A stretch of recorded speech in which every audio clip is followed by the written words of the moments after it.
bonjour à toutes et à tous, ravi de vous retrouver encore une fois pour un sujet qui va effectivement peut-être plaire ou pas, je ne sais pas, c'est assez particulier, on est obligé d'y passer, donc il va falloir qu'on fasse les choses bien comme il faut et on va essayer de les faire correctement. Donc Windows 10, c'est fini, et oui, Windows 10 va se terminer d'ici quelques mois, on va dire quelques semaines, quelques mois, voilà. Alors, c'est fini, on va voir pour quelles raisons. Le sommaire du jour, on va faire un petit résumé de la situation. Déjà, pourquoi Windows 10 c'est fini ou ça va se terminer. Ensuite, on va voir est-ce que vous, votre ordinateur ou votre système peut passer en Windows 11. Que faire si votre ordinateur est compatible? Que faire si votre ordinateur n'est pas compatible? Et puis les avantages et les inconvénients de chaque solution.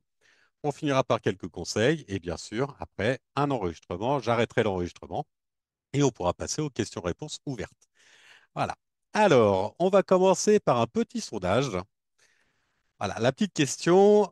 Alors, savez-vous ce qui va arriver le 14 octobre 2025? Alors, Windows 10 va s'arrêter de fonctionner. Bon, boum, ça va exploser, tout va s'arrêter de fonctionner. Microsoft va arrêter de faire les mises à jour pour Windows 10. J'irai faire mes courses. C'est le 280e jour de l'année et c'est la Saint-Just où vous ne savez pas ce que vous allez faire ce jour-là. Voilà. Alors, je vous indique quand même une petite chose, hein, vous pouvez mettre plusieurs réponses normalement. Donc n'hésitez pas à en mettre plusieurs, puisqu'il y a plusieurs vérités là-dedans. La deuxième question, ça va être, connaissez-vous d'autres systèmes que Windows? Voilà, pourquoi? Parce que vous avez vécu votre vie à avoir que du Windows sur votre ordinateur. Oui, mon ordinateur n'est pas sous Windows. Vous avez déjà un ordinateur qui n'est pas sous Windows, hein. Donc oui, vous savez qu'il y a d'autres ordinateurs. Oui, mais je voudrais plus d'informations parce que vous hésitez et vous n'avez pas assez d'informations sur les autres systèmes. Quoi? Il existe un autre système que Windows? Je ne comprends pas. Moi, j'ai toujours vécu avec Windows, je ne sais pas. Et vous ne savez pas. Vous êtes exactement 93% à savoir que Windows va arrêter de faire des mises à jour. Alors, on est bien sur des mises à jour et pas sur un arrêt complet hein, de Windows. Il s'arrête, Microsoft décide d'arrêter les mises à jour de sécurité. Voilà, donc les mises à jour, les failles de sécurité, les mises à jour de fonctionnalités. En gros, il décide à un moment de dire, OK, j'ai suffisamment investi dans Windows 10, on va arrêter Windows 10. Donc, au fur et à mesure, on va arrêter de faire fonctionner Windows 10. Mais il va continuer à fonctionner. Vous arrivez bien à faire fonctionner Windows 7 alors que ça fait des années qu'il n'est plus mis à jour non plus. Connaissez-vous d'autres systèmes que Windows? Vous êtes 74% à dire oui, mais vous n'avez pas assez d'informations. On va essayer de vous en donner au maximum. Ou oui, vous êtes 10% maintenant à avoir un ordinateur sous un autre système que Windows. Je suppose que la plupart sont sur Mac, c'est-à-dire Apple, hein, un système Apple, le PC Mac. Vous allez voir qu'il existe d'autres systèmes, au moins deux autres, qui peuvent être aussi très faciles à mettre en place et qui pourront énormément vous aider. Je vais arrêter le partage et on va continuer. Alors, un petit résumé. Pour information, sachez que effectivement Windows, même si c'est une grande partie, hein, Microsoft Windows, une grande partie des ordinateurs, vous n'avez pas que ces ordinateurs-là. Tous les ordinateurs ne fonctionnent pas sous Windows. Il n'y a que 63% des ordinateurs qui sont sous Windows. Et vous voyez, alors c'est cette courbe-là, hein, la courbe du haut, et vous voyez que la courbe elle descend sacrément. Pourquoi? Parce qu'il y a des systèmes comme Linux qui sont en deuxième position et qui sont des systèmes gratuits, libres de droit, open source, donc qui sont comment, qui sont faits par une communauté de développeurs, qui fonctionnent très bien, qui sont très stables, très sécurisés. Et vous voyez que depuis le dernier, on est passé de 5 à 11%. Et je suppose que cette courbe va continuer à augmenter parce qu'il y a énormément d'ordinateurs qui ne pourront pas passer en Windows 11 et c'est une vraie solution alternative. J'aurai un témoignage à vous faire écouter de la part de France7 à la fin de la séance, sur lequel on a mis un ordinateur, enfin on a mis un Linux hein, sur un vieil ordinateur et ça fonctionne très bien. Voilà. Autre chose, vous êtes encore 54% à utiliser Windows 10. Voilà, c'est-à-dire qu'on arrive à la fin, on est à un mois à peu près de la fin du support technique, hein, c'est-à-dire de la fin pas de la fin de la sécurité, mais la fin de mise à jour de Windows 10. Alors, c'est pas pour autant que vous ne pourrez pas l'utiliser après, mais en tout cas, il y a une petite courbe en plus, moi, ce qui me dépasse, c'est qu'en juillet, la part de Windows 10 avait bien baissé et elle est en train de remonter. Ça veut dire qu'il y a des personnes qui sont passées en Windows 11 et qui reviennent en Windows 10, alors qu'ils savent très bien que Windows 10 va s'arrêter. C'est assez perturbant, en fin de compte, parce que une fois qu'on est passé à un autre système, je pense qu'il vaut mieux rester. Alors, Windows 10, c'est quand même l'un des plus vieux systèmes existants actuellement. Même Mac n'a pas le même système. Tous les ans, Mac, hein, Apple, change de système. Passe sur ce qu'on appelle des operating systems, hein, des systèmes d'exploitation. C'est ce qui fait marcher votre ordinateur. Vous pouvez en avoir de différentes marques, hein, comme des moteurs dans une voiture. Vous pouvez avoir des moteurs diesel, des moteurs électriques, des moteurs hybrides. C'est pas pour autant que votre voiture ne peut pas avancer, reculer, tourner, avoir des clignotants, etc. C'est exactement le même principe sur un ordinateur. Vous pouvez avoir le moteur que vous voulez.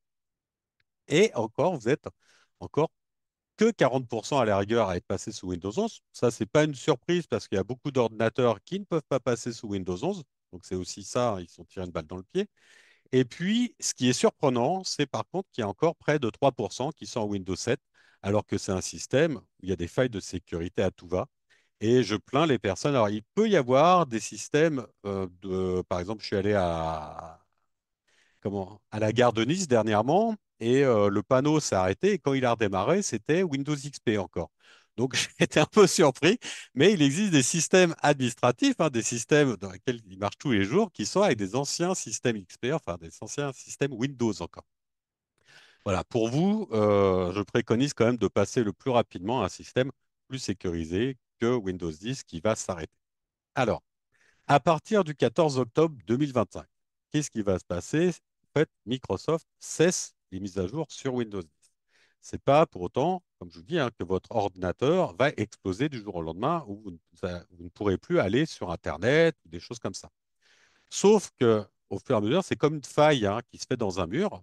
Vous avez une petite fissure, c'est pas grand-chose une petite fissure.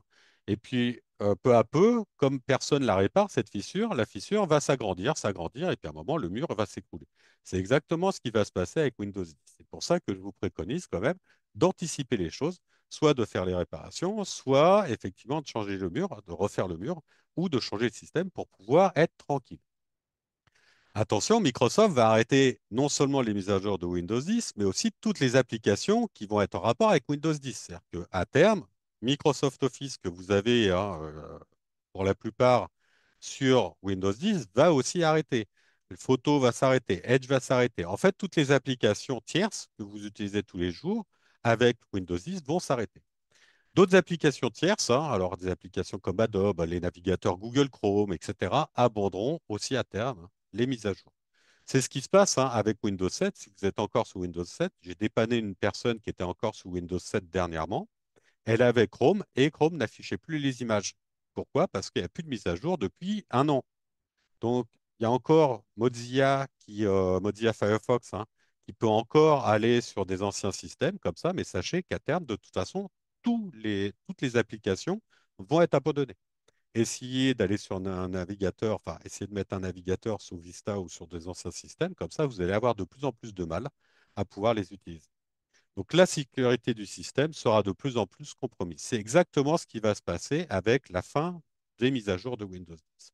Donc, vous avez encore quelques mois, hein, on le sait, il n'y a pas de souci, il n'y a pas péril en la demeure. Par contre, il faut penser quand même à changer. Donc, vous avez après deux situations possibles. J'ai un ordinateur compatible avec Windows 11. OK? Ça, pour le coup, ça vaut le coup parce que vous allez être tranquille. Et j'ai un ordinateur non compatible avec Windows 11. D'accord. On va voir ces deux cas. Pour les installations, de toute façon, quel que soit le système d'exploitation que vous utilisiez, enfin que vous mettiez Windows 11 ou un autre, il va vous falloir de toute façon une clé USB de 8 gigaoctets minimum de libre sur votre clé USB et un peu de patience. Voilà, un peu de maîtrise. Vous allez voir, c'est pas grand-chose, mais il faut quand même un peu de patience pour pouvoir le faire. Allez, en général, une demi-heure suffit hein, pour installer un nouveau système d'exploitation sur un ordinateur. Le plus dur, ça va être de sauvegarder toutes vos données personnelles, hein, photos, fichiers, etc. Une fois que ça c'est fait, vous allez voir, c'est vraiment pas long. Alors, mon ordinateur est compatible. Pour qu'un ordinateur soit compatible, la configuration minimale qui est demandée par Microsoft, un peu une aberration quand même, c'est, je vais vous expliquer pourquoi, le processeur compatible dans la liste de Microsoft, alors qu'il y a des ordinateurs qui sont très récents, mais dont le processeur n'est pas pris en charge, donc vous ne pouvez pas installer Windows 11. Il vous faut 4 gigas de mémoire vive, il vous faut 64 gigas de stockage libre sur un disque dur, une carte mère compatible avec Secure Boot et le TPM 2.0 activé. Alors ça, c'est la configuration qui vous demande. Je ne vais pas rentrer dans les détails parce que ça ne sert pas à grand-chose. Tout ce que je peux vous dire, c'est même si vous avez une configuration minimale comme ça, mettre Windows 11 sur une configuration qui est aussi peu développée, ça serait un peu une hérésie parce que de toute façon, dans un an, vous ne pourrez plus l'utiliser. Il sera très lent, ça sera vraiment une horreur pour vous d'utiliser Windows. Pour vérifier si votre ordinateur est compatible, vous avez l'outil de contrôle d'intégrité sur PC. D'accord? Alors, le contrôle d'intégrité sur PC, je vous ai mis hein, le lien, en fait, hein, ça vous dirigera vers le programme. Vous le verrez, hein, mais le programme, il s'installe sur votre ordinateur. Je vais vous faire voir tout de suite. Alors, je suis en train de le chercher. Voilà. Contrôle d'intégrité. C'est un petit programme avec un petit cœur. Je suis en train de l'ouvrir pour vous le mettre de ce côté-là. Voilà. J'espère que vous le voyez. En fait, en gros, hein, c'est un petit programme qui est fait par Windows. Et puis, vous avez un peu toutes les informations sur votre ordinateur. La place sur votre disque dur, de quel âge a votre ordinateur, la mémoire vive, etc. Et puis, vous avez la présentation de vidéo. Vous pouvez vérifier maintenant si votre ordinateur est compatible. Ce programme est gratuit. Il s'installe, c'est Microsoft qui le fait. Il suffit d'aller le télécharger sur leur site et vous pouvez l'installer et puis vérifier hein, de toute façon déjà ici, hein, quand vous allez, alors sur Windows 10, c'est un peu différent. Est-ce qu'il y a une question qui montre, est-ce que tu peux montrer justement quel Windows on a, comment vérifier le Windows qu'on a, etc. Ouais. en Alors, même on temps? va aller. Ouais. Hop. Alors, pour vérifier, là pour le coup, hein, je vais vous le montrer sur Windows 10, parce que la plupart sont là-dessus. Donc, pour vérifier, hop, on va réduire ça. Voilà. Quand vous êtes sur votre ordinateur, d'accord? Déjà, il y a une chose qui vous permet de savoir si vous êtes sur Windows 10 ou Windows 11. Windows 10, vous avez un petit sigle comme ça, c'est des petites fenêtres, hein, un peu comment? Qui sont un peu fuyantes, d'accord? Windows 11, c'est quatre petits carrés, d'accord? Donc déjà, si vous avez ça, vous pourrez déjà savoir si vous êtes sur Windows 10, Windows 11. C'est un des premiers signes. Le deuxième signe, il suffit de cliquer sur le menu Démarrer, d'accord? Vous allez dans Paramètres. Dans Paramètres, vous allez dans Système, d'accord? Mais déjà, ne serait-ce que ça, hein, vous êtes sous Windows 10. Ne serait-ce que cette présentation-là, vous êtes effectivement sous Windows 10. Pour avoir la certitude, vous allez dans Système, d'accord? Vous attendez un petit peu que ça mouline, hein, et puis tout en bas ici, vous avez à propos de. C'est un peu comme sur les téléphones, hein, vous avez à propos de mon appareil ou à propos de. Vous cliquez là, vous attendez bien sûr quelques secondes, et puis là, vous allez avoir quelques informations. Voilà, vous descendez un petit peu et vous avez bien la version de votre Windows 10. D'accord? Si vous êtes en Windows 10. Si vous êtes dans des versions antérieures, bah, de toute façon, je pense que vous aurez du mal à passer en Windows 11, quoi qu'il arrive. D'accord? Si vous n'avez pas ça, voilà. Si vous êtes sur Windows 11, vous faites pareil, hein. Vous cliquez sur le menu Démarrer, vous allez dans Paramètres. Une fois que le paramètre s'ouvre, ah oui, c'est ouvert sur l'autre fenêtre. Voilà, je vous le montre. OK, mais en grand. Ici, vous allez dans Système. On a exactement le même principe, hein, sauf que ne serait-ce que le visuel est complètement différent. Donc, vous pouvez savoir que vous êtes sous Windows 11 parce que les accès sont sur le côté. Vous descendez sur Information Système, toujours en bas, hein. Je ne sais pas pourquoi ils le mettent en bas, mais c'est toujours en bas. Et là, vous allez avoir effectivement la version de votre Windows 11 ou de Windows. D'accord? Ce qui vous permettra de savoir si vous êtes sous Windows 10 ou Windows 11. Mais ne serait-ce que ça, hein, la présentation de base, à partir du moment où vous voyez une fenêtre paramètres de ce type-là, c'est que vous êtes sous Windows 10. D'accord? Si vous n'avez pas cette fenêtre-là, et ni l'autre, c'est que vous êtes dans une version antérieure. Et là, malheureusement, il va falloir penser à faire autrement. Voilà. Mais l'outil d'intégrité, une fois qu'il est ouvert, D'accord? Vous cliquez sur Vérifier maintenant pour savoir si votre ordinateur ne peut passer sous Windows 11 ou pas. D'accord? Vous êtes sous Windows 10 ou sur une version antérieure et vous pouvez passer sous Windows 11. Et vous allez afficher tous les résultats. Alors, si vous êtes en vert, super, vous pouvez passer sous Windows 11. Normal, je suis déjà sous Windows 11, donc il n'y a pas de raison qu'il ne passe pas. D'accord? Sinon, vous affichez tous les résultats et là, vous pourrez savoir pourquoi il ne peut pas passer en Windows 11. D'accord? Ça, on va le voir et c'est important de savoir parce que si c'est la RAM, on peut le changer. Si c'est le disque dur, on peut le changer aussi. C'est-à-dire qu'il y a des alternatives possibles. D'accord? Mais ça, on va le voir tout de suite. Alors, vous pouvez passer en Windows 11. Vous avez les petites coches vertes. D'accord? Super, il n'y a pas de problème. Donc, tous les propriétaires de Windows 10 qui peuvent passer en Windows 11, sachez que c'est gratuit. D'accord? On n'a pas à vous demander de l'argent. La mise à niveau est gratuite quand vous voulez passer de Windows 10 et que vous avez une licence active à Windows 11, il n'y a aucun souci. Il suffit de faire l'installateur de Windows. Pour ça, il va falloir vous rendre sur le site de Windows. Voilà, ici, d'accord. Donc ça, c'est le site officiel, hein, c'est bien microsoft.com. N'allez pas ailleurs, c'est bien sur le site de Windows. Je vous ai mis le lien aussi dans le support que vous pourrez télécharger après et que vous recevrez par mail. Vous allez sur la page de Windows, vous allez descendre un petit peu et puis vous allez pouvoir télécharger la création d'un support d'installation de Windows 11. Vous cliquez sur télécharger et vous aurez un petit programme. Hop, on va le faire, hein, comme ça vous allez voir, qui s'appelle Media Creation Tool. C'est ce qui va vous permettre de créer la clé USB pour pouvoir installer Windows 11. C'est très rapide, hein. Il suffit de cliquer dessus.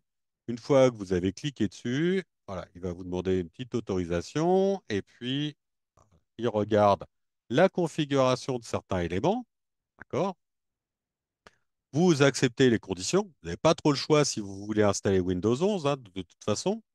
Donc vous acceptez. Il va préparer certains éléments. Alors vous le laissez tourner un petit peu, hein, parce que là, il va ramer un petit peu, il va regarder un peu ce qu'il a, il va les télécharger. Et puis, vous décidez de quelle édition vous voulez. D'accord? Par défaut, il vous met l'édition France et puis le Windows 11 classique. D'accord? Vous pouvez utiliser des options recommandées pour ce PC ou non. Voilà. Vous avez différentes versions. Vous pouvez le mettre en français, vous pouvez le mettre en suédois, en japonais si vous le souhaitez, hein. Mais vous voyez que vous avez différentes langues. Laissez-le quand même en français France, hein, si vous pouvez. Et laissez utiliser les options recommandées pour le PC. C'est les paramètres d'après les paramètres que vous avez avant. Vous faites suivant, d'accord? Et ensuite, il vous demandera si vous voulez créer le support sur une clé USB ou sur un disque DVD. D'accord? Je préconise de le mettre sur une clé USB. Pourquoi? Parce que déjà, c'est plus facile de trouver une clé USB de 8 Go qu'un DVD, hein. Vous aurez peut-être deux DVD à mettre. D'autant plus que cette clé USB, vous pourrez la garder, un, pour l'installer sur d'autres PC si vous le souhaitez, deux, pour pouvoir avoir une clé de récupération. C'est-à-dire que si vous avez un problème un jour, vous pourrez toujours réinstaller Windows avec. Il n'y a aucun souci avec ça. Vous cliquez sur Suivant. Vous allez choisir la clé après. D'accord? Vous mettez sur Suivant. Vous avez des clés ici. Moi, j'ai préparé une clé USB OS. D'accord? Et puis, vous cliquez sur Suivant. Vous laissez la clé se faire.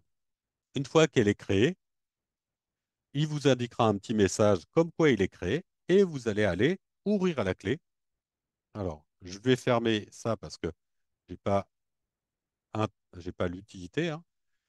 Voilà, j'ai bien, une fois que j'aurai la clé, vous allez sur la clé. Alors, je crois que je l'ai, voilà. J'ai une clé qui est déjà préparée, hein, Windows 11. Donc, je vais aller sur la clé. Et pour installer Windows 11 sur mon ordinateur, j'ai juste besoin d'exécuter le petit setup qu'il y a ici. D'accord? Donc, il n'y a pas besoin de redémarrer l'ordinateur, il n'y a pas besoin de faire quoi que ce soit. Vous créez la clé d'installation et vous allez directement faire le setup. Ça vous installera Windows 11 sans aucun problème. Ça, c'est pour ceux dont l'ordinateur est compatible avec Windows 11. D'accord? Je me permets de te faire remonter une question Hmm. que j'ai répondue, mais qui peut être intéressante. Que risque-t-on de perdre si on change de système? Toutes les données, images, fichiers, si on ne sauvegarde pas les mots de passe, par exemple, dans les navigateurs, etc. Voilà, donc pour que tout le monde ait Ah, l'information.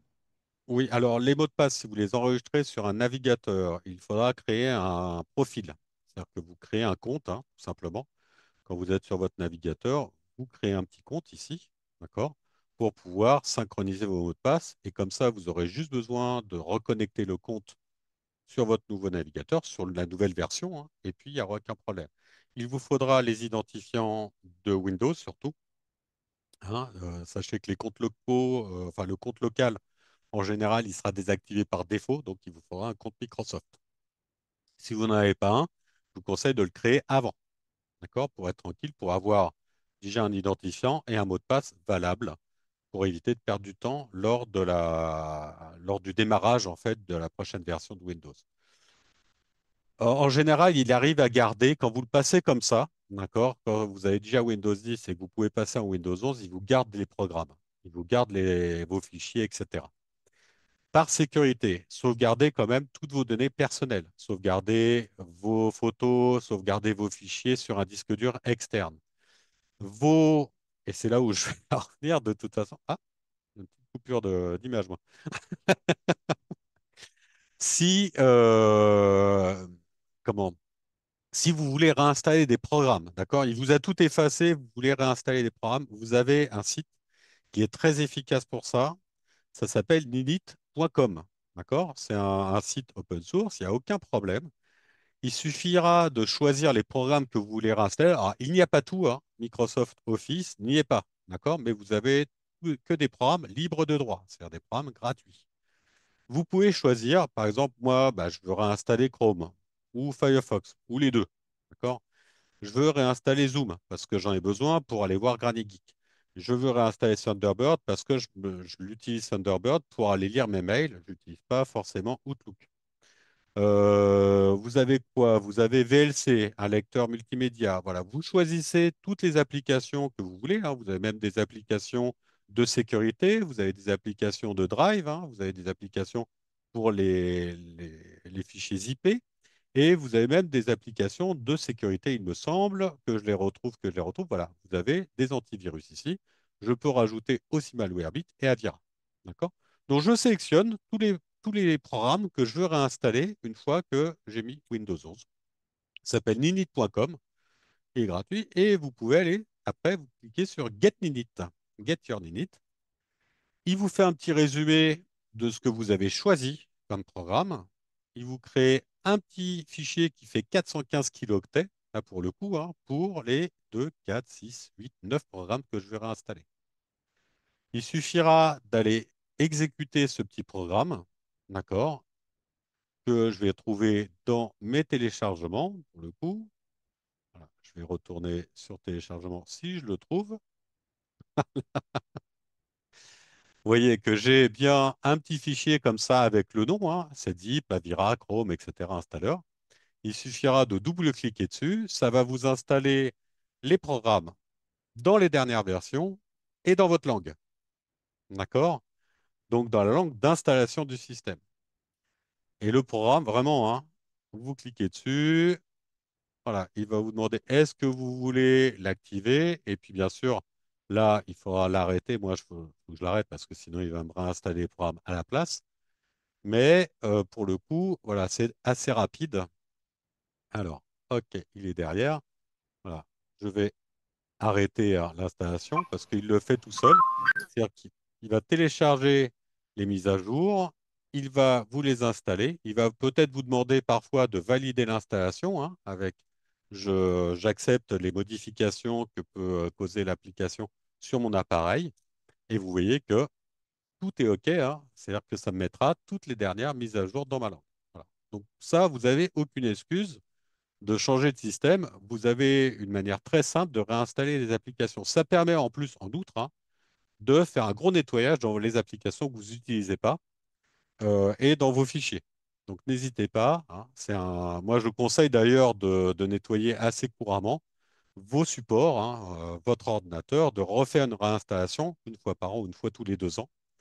C'est comme une grosse révision de voiture. C'est pas négatif, hein, c'est plutôt une bonne chose parce que ça vous nettoie tous les fichiers qui pourraient être un peu gênants, tous les fichiers un peu corrompus, et comme ça, vous êtes tranquille. D'accord? On demande également comment créer un compte Microsoft, au cas où.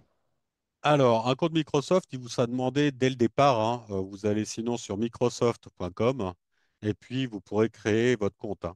C'est-à-dire que il suffit d'aller, hop, je vais taper microsoft.com, d'accord? Et puis ici, quand vous avez se connecter, si vous n'êtes pas connecté pour le coup, vous allez avoir la possibilité de créer votre compte, d'accord? Donc, il n'y a rien de plus simple.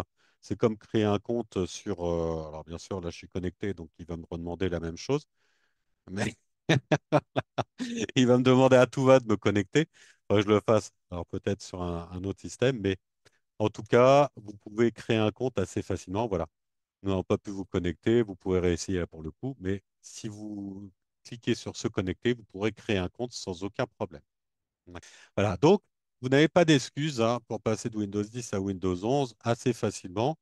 C'est juste un exécutable que vous pouvez exécuter depuis une clé USB qui est connectée à votre ordinateur. Pas besoin de fermer votre ordinateur. Il va s'éteindre tout seul. Il va aller télécharger la dernière version de Windows. Il va vous l'installer. D'accord? Parfois, il vous demande si vous voulez garder vos fichiers ou pas. En général, il garde quand même, hein, la plupart du temps, les applications. Mais voilà. Dans le doute, notez bien, faites une liste des applications possibles. D'accord? Si vous n'avez votre ordinateur, il vous marque que ce n'est pas compatible. D'accord? Vous avez un problème matériel. Non, je ne peux pas passer en Windows 11. OK. Qu'est-ce que je peux faire? Vous n'avez pas assez de mémoire, vous pouvez rajouter de la mémoire. Vous allez voir un petit informaticien, des barrettes mémoire, c'est pas ce qui coûte cher pour un 8 gigas de mémoire hein, ou 4 gigas de mémoire. Enfin, si vous avez moins de 4 gigas, c'est que vous avez un très très vieil ordinateur.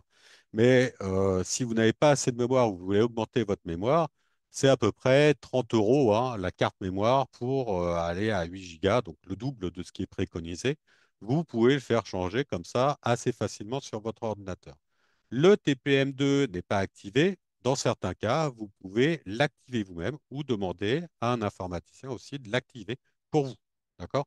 Si c'est juste ça qui bloque l'accès à Windows 11, pour le coup, c'est faisable.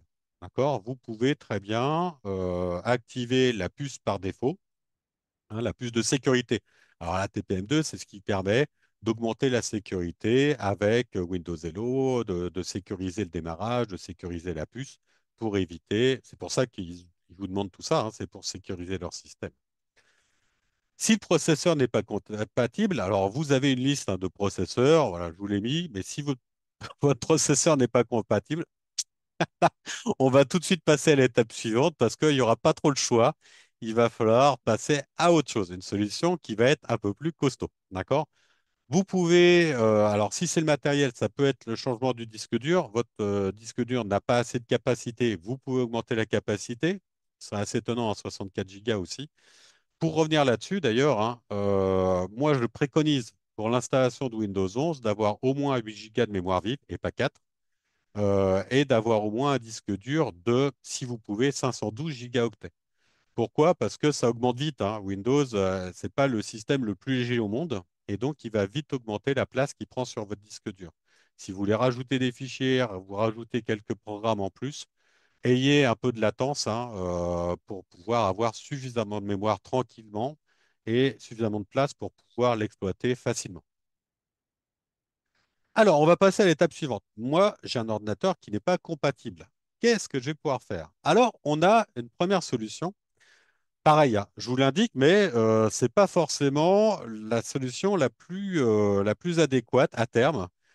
Ça va simplement vous permettre de passer votre ordinateur, si vous voulez, vous avez encore des difficultés à passer à d'autres systèmes, vous pouvez forcer l'installation. D'accord? Il y a des manières assez simples de forcer une installation en Windows 11. Alors, les deux méthodes les plus simples, c'est la création d'une clé USB d'installation avec un programme qui s'appelle Rufus. C'est un programme gratuit qui est légal. Je vous rassure là-dessus, c'est complètement légal. Vous avez ce petit programme que vous téléchargez sur Internet, hein. Donc, voilà, là, je vais vous faire voir tout ça. Voilà, c'est un petit programme, c'est sur rufus.ie.fr. C'est un petit programme qu'on utilise aussi pour créer des clés d'installation de Linux ou autre. D'accord? Vous avez ce programme qui existe dans différentes versions, alors pour Windows hein, principalement, mais on reste quand même sur du Windows 10 pour passer en Windows 11. Donc vous devriez avoir un Windows qui doit pouvoir accepter Rufus. Vous avez une version portable qui existe, donc on va aller la chercher, hein. Voilà. J'ai la petite version portable, il suffit de la mettre en route. Vous mettez oui, d'accord. Enfin, quand il vous demande, s'il vous demande de le démarrer, et puis, ok. Là, il va me demander si, voilà, j'ai une petite mise à jour, vous mettez oui aussi. D'accord? Il redémarre derrière. Voilà. Là, je vais déjà choisir ma clé. Donc là, je vais prendre hein, ma clé USB qui est libre. Voilà, j'ai bien créé, enfin, j'ai mis de côté une clé USB de libre. Image disque ou ISO, OK. Et puis, au lieu de mettre sélection, je vais mettre télécharger. Pas dur. Le reste, je le laisse comme ça. Je n'ai pas forcément besoin de le changer. Alors, je peux choisir MSD. Voilà. C'est normalement, il me demande quand même, voilà. Je mets télécharger, voilà. Il faut bien mettre MSDOS et puis cliquer sur télécharger. Là, il va vous demander quelle version vous voulez télécharger. Vous mettez continuer. Alors, vous choisissez, hein. Vous voyez que vous avez Windows 10 ou Windows 11. Moi, je vais choisir Windows 11 et je vais continuer. Il me demande dans quelle version. Moi, je vais pouvoir prendre la dernière version. Alors, sachez que même avec la dernière, la 25H, la dernière, toute dernière version de Windows, il va pouvoir vous le faire, hein. Il y a une nouvelle version qui va sortir d'ici. Vous choisissez la dernière version et vous mettez continuer. Vous dites, bah voilà, hein, il n'y a pas trop le choix, donc je vais mettre continuer encore. Et puis, vous laissez aller choisir la langue du produit en français. Il n'y a pas de problème. Je vais aussi continuer. À partir de là, il va passer dans une à télécharger.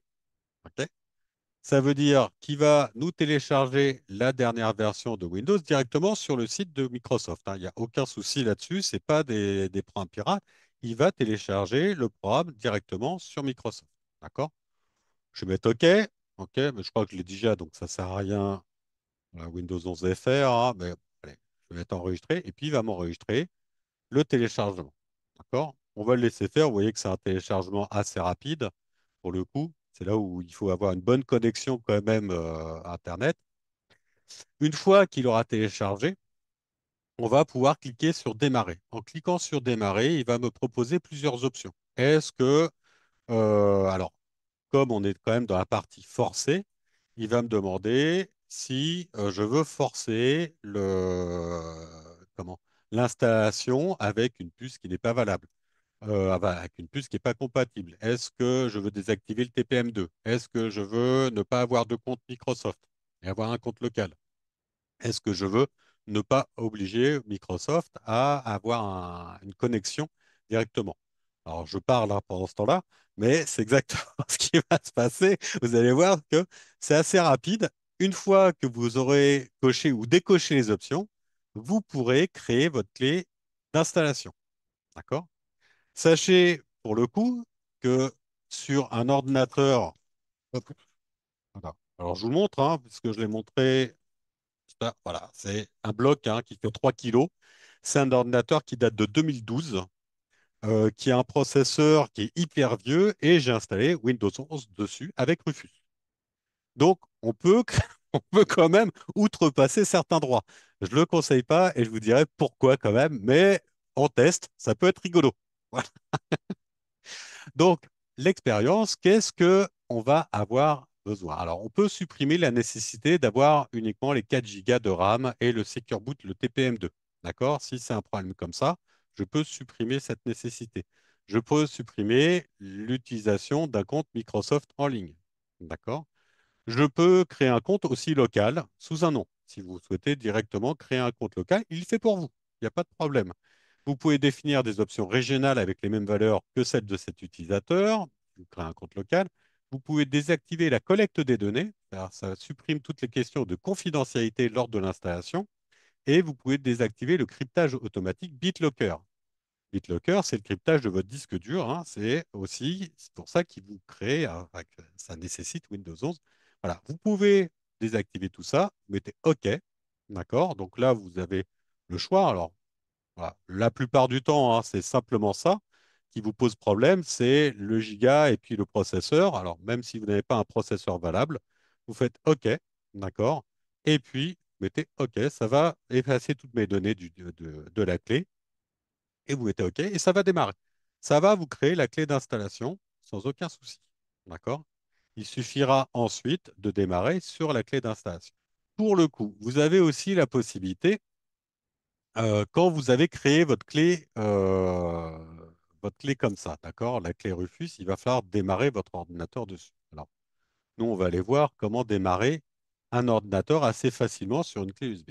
Vous êtes sous Windows 10, d'accord? Puisqu'on est quand même sur le passage de Windows 10 à Windows 11 en le forçant à passer à Windows 11.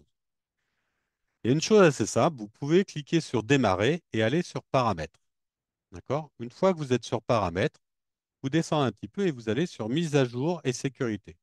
Parce que pour démarrer sur une clé externe, hein, il va falloir soit que vous rentriez dans le BIOS, soit appuyer sur la touche F12 comme un FADA pour pouvoir accéder au démarrage multiple, c'est-à-dire pouvoir choisir votre disque dur et démarrer dessus. Vous avez une manière plus simple, hein, qui est un peu moins difficile, c'est que vous allez le choisir depuis le redémarrage en fait de Windows 10. Donc vous allez sur Mise à jour et sécurité. Une fois que vous êtes sur Mise à jour et sécurité, vous allez dans Récupération. Voilà. Et là, vous voyez que vous avez un démarrage avancé et ça permet de démarrer à partir d'un périphérique ou d'un disque, par exemple un lecteur USB. Donc vous cliquez sur Redémarrer maintenant. Au redémarrage, vous aurez le choix de choisir la clé USB pour redémarrer. Et donc, vous n'avez pas besoin de vous appuyer sur des touches, de savoir si c'est F1, F12, F3, supprime ou quoi que ce soit, parce que c'est toujours une combinaison de touches assez bizarre. Mais voilà, vous pourrez redémarrer maintenant et puis ça vous redémarrera dans le mode avancé. Et donc, vous pourrez aller choisir la clé USB, vous mettez clé UEFI et puis vous pourrez installer Windows 11 comme ça. D'accord? Une autre manière, qui est aussi très simple, qui fait de plus en plus d'émules, là pour le coup, c'est de passer par un logiciel qui s'appelle alors Flybe ou Flyhub maintenant, hein, parce qu'il a changé de nom. Donc, il faut bien aller choisir Flyby 11 ou Flyhub, voilà. Et c'est un programme qui, pareil, qui est gratuit, hein, c'est un open source. Donc, vous pouvez cliquer dessus. Alors, n'allez pas le chercher sur d'autres sites que GitHub, c'est le site officiel. Une fois que vous avez fait une recherche, hein, vous allez sur GitHub. Et puis là, vous allez tomber alors, sur une page de ce type-là. Alors, c'est pas très parlant, hein, il y a du code, c'est difficile, je comprends rien. OK, vous descendez un tout petit peu, hein, tout est expliqué en dessous. Donc, il n'y a aucun problème. Vous cliquez, là, c'est en anglais, mais vous cliquez sur Downloader, hein, c'est-à-dire que vous allez télécharger ce petit programme. Une fois, ça vous redirige vers là-dessus. Et puis, vous avez l'expérience Windows. Donc, il vous installe Windows 11 de facilement, hein. Vraiment, vous avez juste à suivre. Vous avez même des petits films explicatifs comment passer en Windows 11. Donc, tout est expliqué. Vous exécutez simplement le programme depuis votre ordinateur. D'accord? On est aussi dans une méthode simple, mais on est toujours sur, on force Windows 11 à s'installer sur votre ordinateur. Attention, quand vous forcez Windows 11 à s'installer sur votre ordinateur, vraiment le programme, il n'est pas lourd, hein. Je l'ai téléchargé, vous voyez qu'il fait quelques kilooctets, il me semble, hein. Je l'ai dézippé, voilà.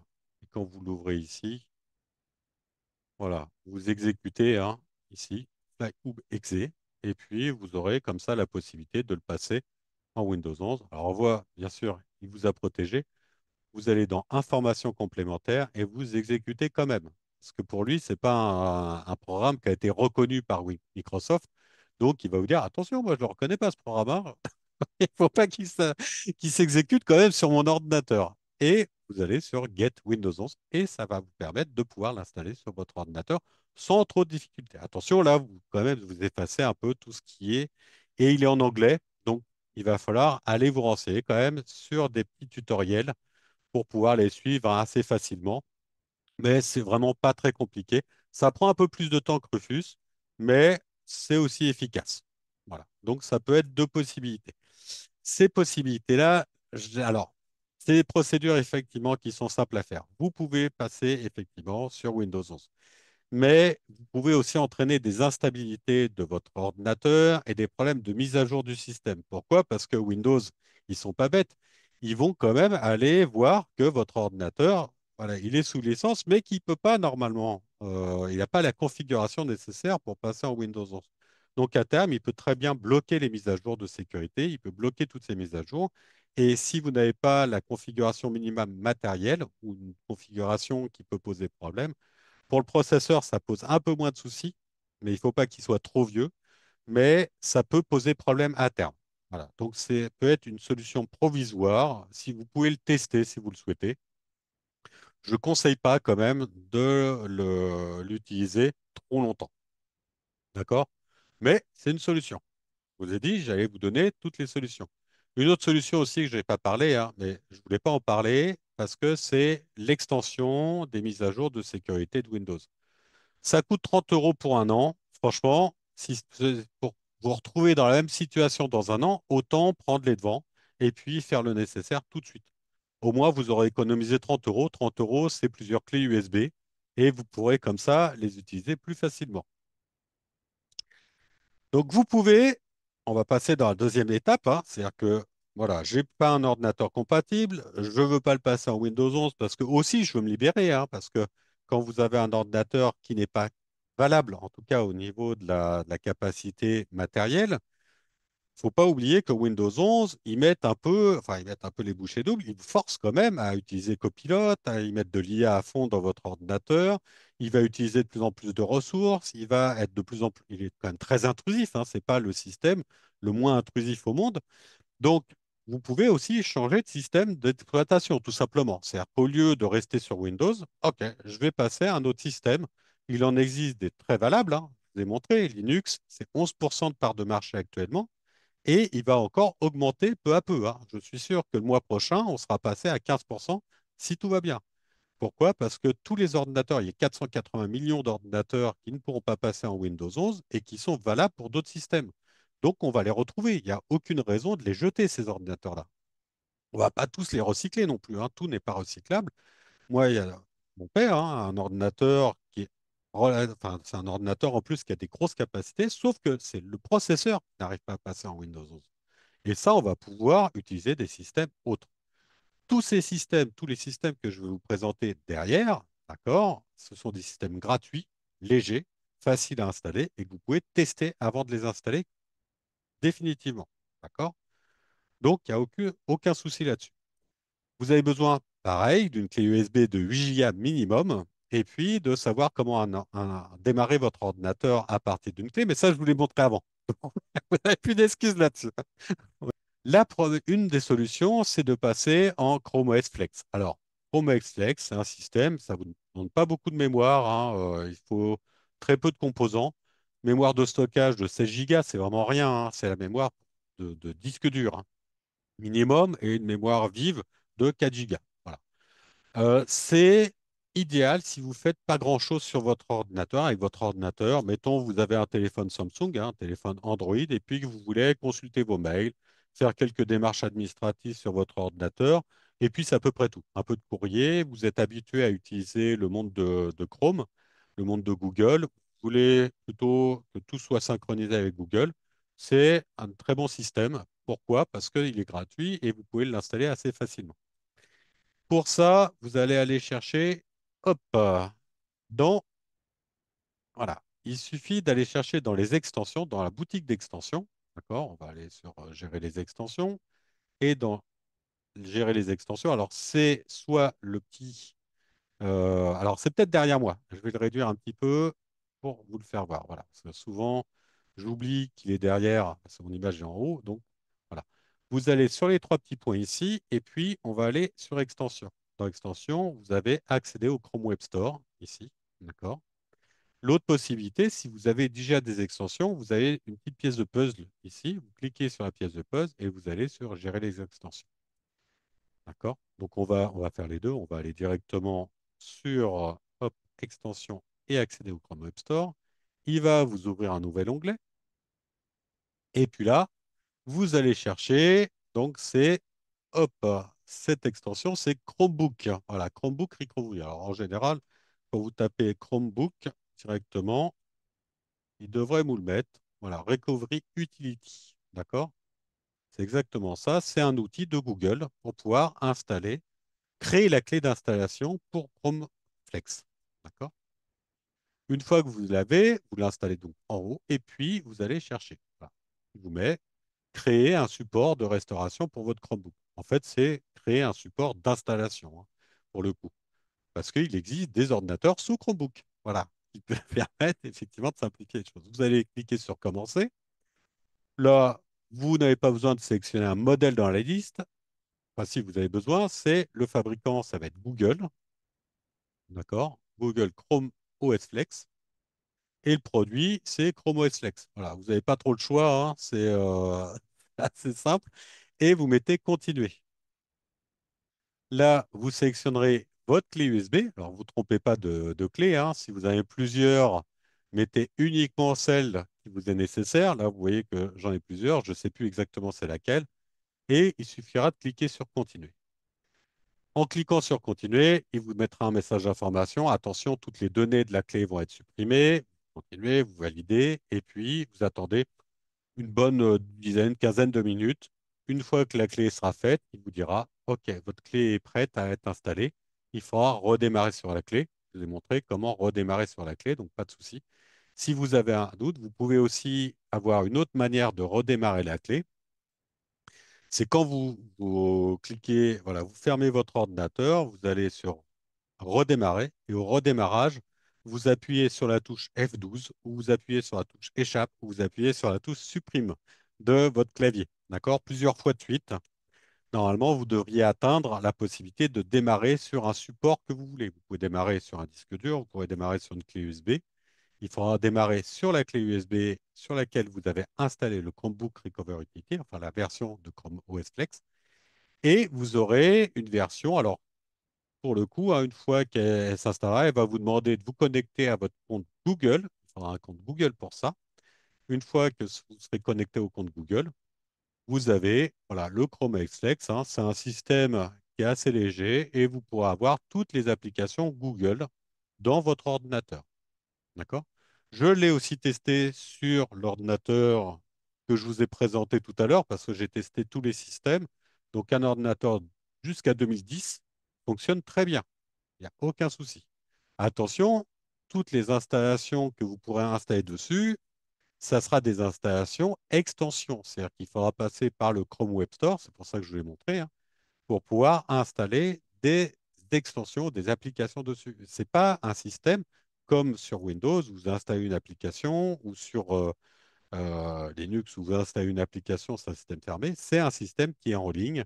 En gros, hein, vous passez par votre navigateur pour pouvoir faire tout ce que vous voulez. C'est pour ça, parce que quand vous passez par votre navigateur, vous avez quand même tout un ensemble de possibilités, hein, d'aller consulter votre agenda, de faire des lectures. Vous avez même, hein, quand vous êtes sur des Chromebooks, de pouvoir envoyer des messages avec l'application message que vous avez, hein, sur vos téléphones Android.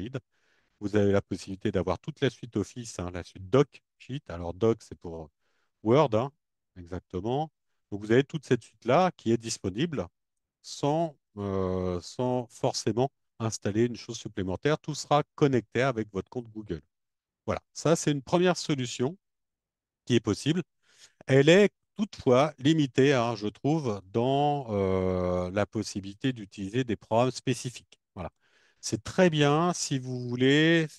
Voilà, c'est plutôt limité vraiment à des applications en ligne. Donc, c'est pour aller faire des infos sur Internet, vos achats sur Internet, consulter vos mails, aller voir du streaming, hein, parce que enfin, aller sur des plateformes de streaming, faire des démarches administratives, aller sur votre Drive, votre cloud. Voilà, ça c'est possible. Si vous voulez installer des applications un peu spécifiques, je vous déconseille quand même dans ces cas-là d'utiliser le Chrome OS Flex. Sachez que Chromebook, c'est 0,6% de part de marché en France. Donc, c'est vraiment une niche, mais voilà, qui peut être utile si vous avez un vieil ordinateur et si vous voulez vous simplifier la tâche en disant, OK, moi, j'ouvre mon ordinateur, c'est sécurisé puisque au démarrage, tout votre ordinateur va être analysé et toutes vos données vont être en ligne. Donc, vous n'avez pas de peur à avoir sur le ransomware ou autre, puisque tout sera enregistré sur votre cloud, votre drive. Voilà. C'est une première solution. Avant de passer, j'ai quelques questions comme ça, au moins ça Ah ouais. un truc. On demande juste les chiffres que tu as donnés tout à l'heure qui étaient intéressants si tu as la source. On demande Mhm, si c'est aussi sécurisé que Windows 11 Chrome Flex. Et mhm. ensuite, les impacts du passage à Windows 10 à Windows 11 sur les fonctionnements des périphériques logiciels, ben, du coup, tout se fait automatiquement. Justement, si on passe du 10 au 11, ça transfère automatiquement. C'est le but. Oui, alors, je vais répondre à la première question. Alors, Voilà, première question, pour les c'était est-ce que chiffres. c'est aussi sécurisé? Alors, il y a D'accord? aussi sécurisé après les chiffres, ouais, c'est ça. Ah, ok. Donc, alors, oui, je vais faire le chiffre sécurisé et puis les applications. Alors, les chiffres, c'est StatCounter, d'accord? C'est Global Stat Counter. C'est un site internet qui existe, hein, qui référence toutes les utilisations que vous avez. Alors, tapez Global, je crois, hein, Stat Counter, normalement. Counter, voilà, alors c'est Global OS Desktop, voilà, je crois que c'est. OK. Voilà, c'est Stat Counter Global Stat, d'accord? Ça vous fait des stats mondiales. Alors moi, je l'ai mis principalement pour la France parce que c'est ce qui nous intéresse, hein. Là, on est sur des chiffres en France, d'accord? Donc, on est bien à 11% d'utilisation de Linux en France. C'est tous les systèmes ordinateurs, je parle, hein. Mais vous avez plusieurs statistiques possibles, hein. C'est les chiffres officiels, hein. Il n'y a pas de souci là-dessus. Vous avez plusieurs statistiques possibles, hein. Vous pouvez aller chercher les versions de Windows, les versions de Mac, les versions d'iOS, les versions d'Android, sur toutes les plateformes ou sur les téléphones ou sur les tablettes uniquement, et sur des régions géographiques ou sur des années. Et après, vous avez aussi, hein, sur le type de navigateur, les social media, enfin, vous avez plusieurs stats comme ça qui sont des stats officielles. D'accord? Dans le monde, vous voyez par exemple Linux, hein, si je vais sur les desktop operating system dans le monde, avec Linux, c'est plus que 4% de part de marché. Mais ça va augmenter parce qu'aux États-Unis, ils sont aussi un peu en peine avec Windows 10. Ils veulent même intenter un procès à Microsoft parce qu'ils veulent encore des mises à jour. Alors que Microsoft, franchement, hein, pour le coup, ça fait quand même 2 ans. Ils disent qu'ils vont arrêter Windows 10. Donc ça fait 2 ans qu'ils vous préparent à ça. D'accord? Donc il n'y a pas de raison. Mais si je vais sur tous les systèmes du monde, hein, c'est-à-dire toutes les plateformes, le premier système d'exploitation reste Android. Car ça reste vos téléphones, tablettes. C'est 44% des systèmes dans le monde. D'accord. Pourquoi? Parce que tout le monde ne peut pas acheter un ordinateur.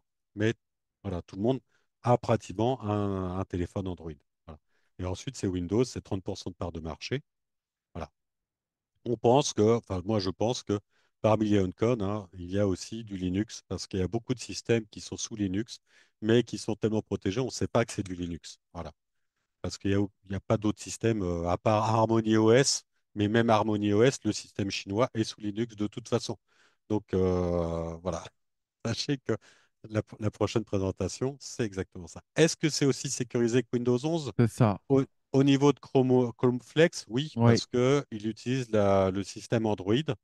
Et le système Android, toutes les applications marchent ce qu'on appelle dans des bacs à sable.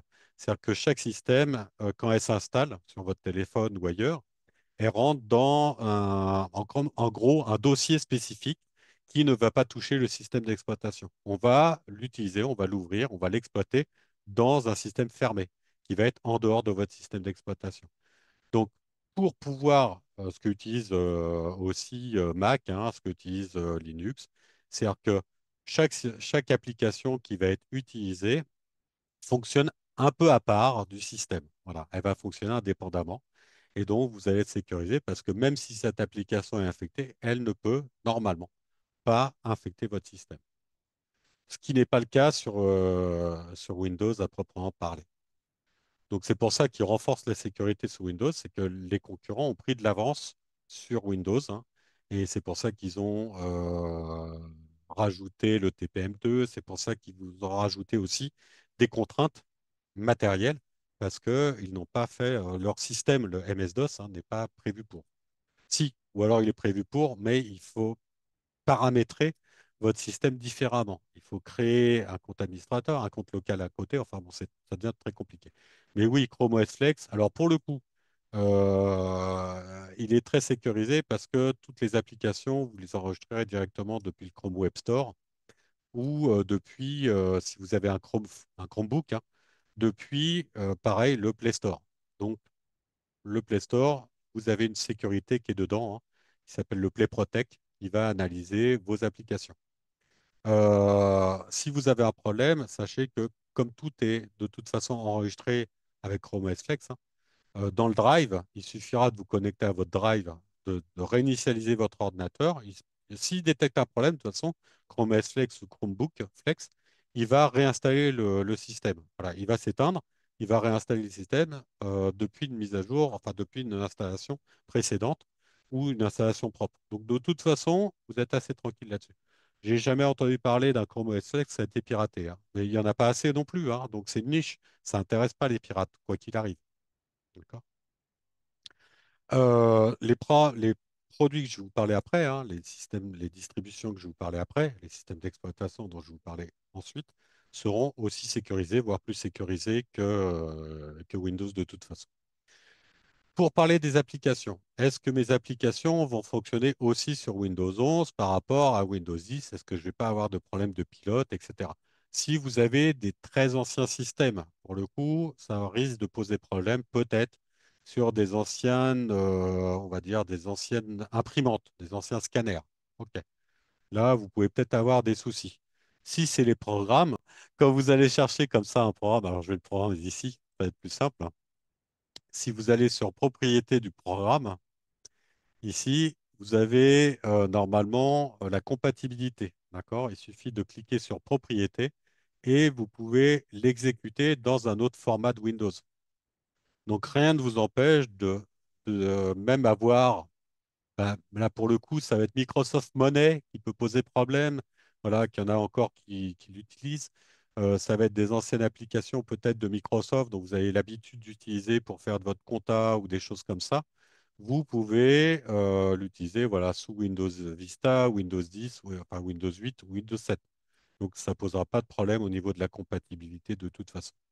D'accord? Est-ce que ça répond à la question? Oui, j'espère. Oui, je pense que oui. Ok. Oui, oui, oui. Donc, ça, c'est faisable, hein, il n'y a aucun souci. Mais depuis Windows 10, hein, Windows 10, vous pouvez aussi le faire sous des anciens, des compatibilités d'anciens systèmes pour des jeux, par exemple. D'accord? Donc, Microsoft, enfin, on a parlé de Chrome OS Flex, c'est un des systèmes qu'on peut installer, qui est gratuit et que vous pouvez installer facilement. Les autres systèmes, on rentre dans le Linux. Alors, Linux, c'est 650. Alors, déjà, Linux, c'est un système d'exploitation, un des plus récents qui existe. Il a été basé sous le système Unix, qui est le même système qu'on retrouve chez les Apple. Donc, ceux qui me parlent que Linux est moins sécurisé qu'Apple, c'est faux. D'accord? Donc Linux est aussi sécurisé, voire plus sécurisé qu'Apple, parce qu'il y a beaucoup plus de gens qui travaillent sur Linux que qui travaillent chez Apple. Déjà.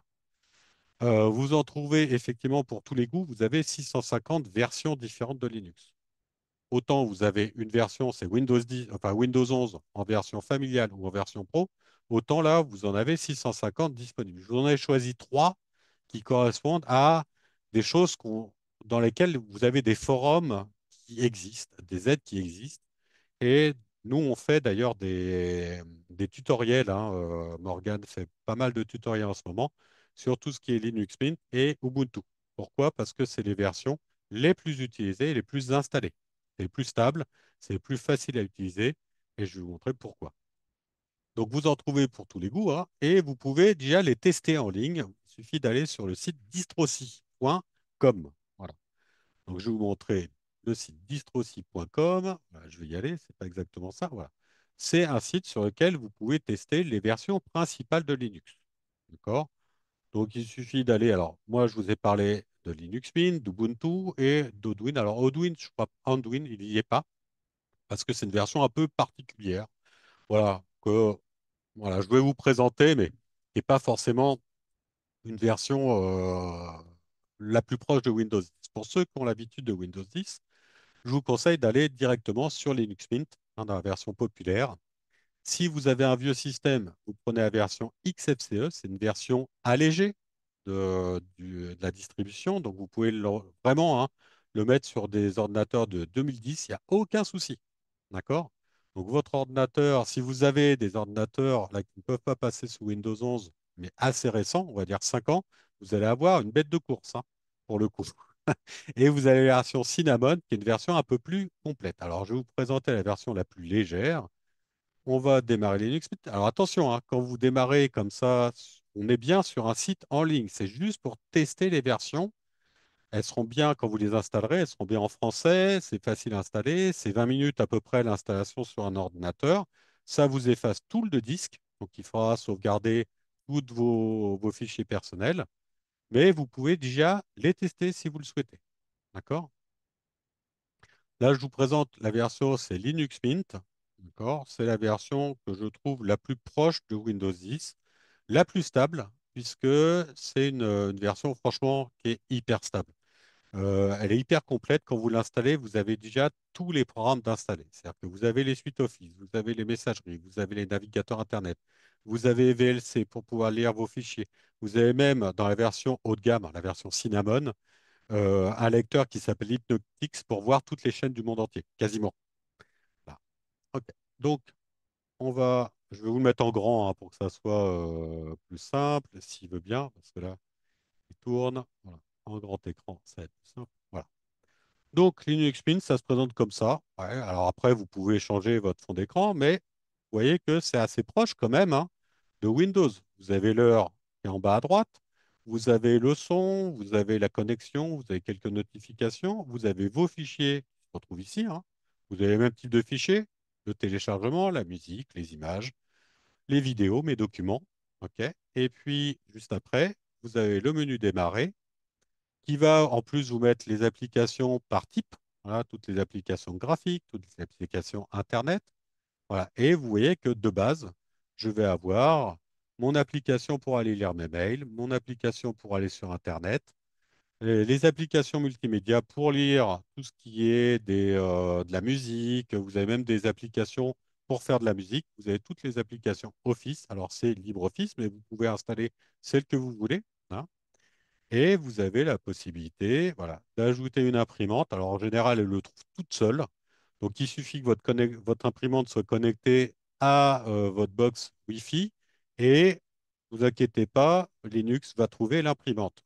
Vous avez le programme d'installation, vous avez le scanner qui est déjà intégré. Vous avez en fait, en gros, hein, toutes les applications qui sont déjà là. Donc il n'y a pas de problème. Vous voulez ajouter une application? Regarde favori ou setting, tu dois l'avoir. C'est la Logitech. Ah voilà, Ouais, Software software, Manager. voilà, c'est Voilà. ça. C'est Logitech en Alors, il français. sera en français, ça sera Logitech. Voilà, C'est ça, merci. Logitech. Merci, Morgane. Je t'en prie. Et donc, vous aurez en fait la possibilité d'installer les applications de façon simple. Alors, vous savez utiliser l'App Store, vous savez utiliser le Play Store, vous saurez utiliser Linux, hein. Franchement, pour le coup, vous avez exactement la même chose. Vous avez accès à toutes les applications qui sont là. C'est des applications gratuites. Je précise, c'est que des applications libres de droit que vous pouvez trouver. Alors, vous voyez, vous avez Spotify, hein, si vous voulez vous connecter à Spotify, vous avez Dropbox, voilà, vous avez des jeux, vous avez des applications possibles. Vous recherchez une application, voilà, Office, hein, par exemple. Vous voulez changer d'application, bah, vous avez toutes les applications un peu Office. Alors, bien sûr, ça ne vous parle pas parce que si vous ne connaissez pas certaines applications, par contre, on va aller chercher, je ne sais pas si je peux aller chercher OnlyOffice. Non, là, pour le coup, il ne le fait pas. Comment là, vous ne l'avez pas, effectivement, mais vous l'avez dans la version Cinnamon. En tout cas, vous voyez que vous avez tout et c'est très proche quand même de Windows. Il y a très peu de différence. Je pourrais parler quelqu'un tout à l'heure. Vous allez voir que pour elle, ça n'a rien changé, hein.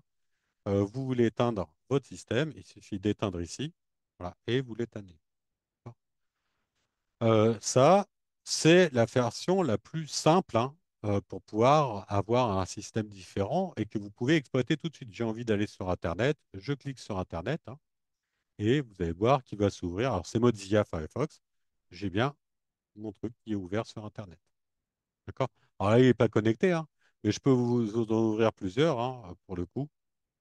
Voilà, ça ne me pose aucun problème. Je vais vous l'ouvrir d'une façon autrement, hein. C'est que, hop, on va démarrer Ubuntu sur l'ordinateur.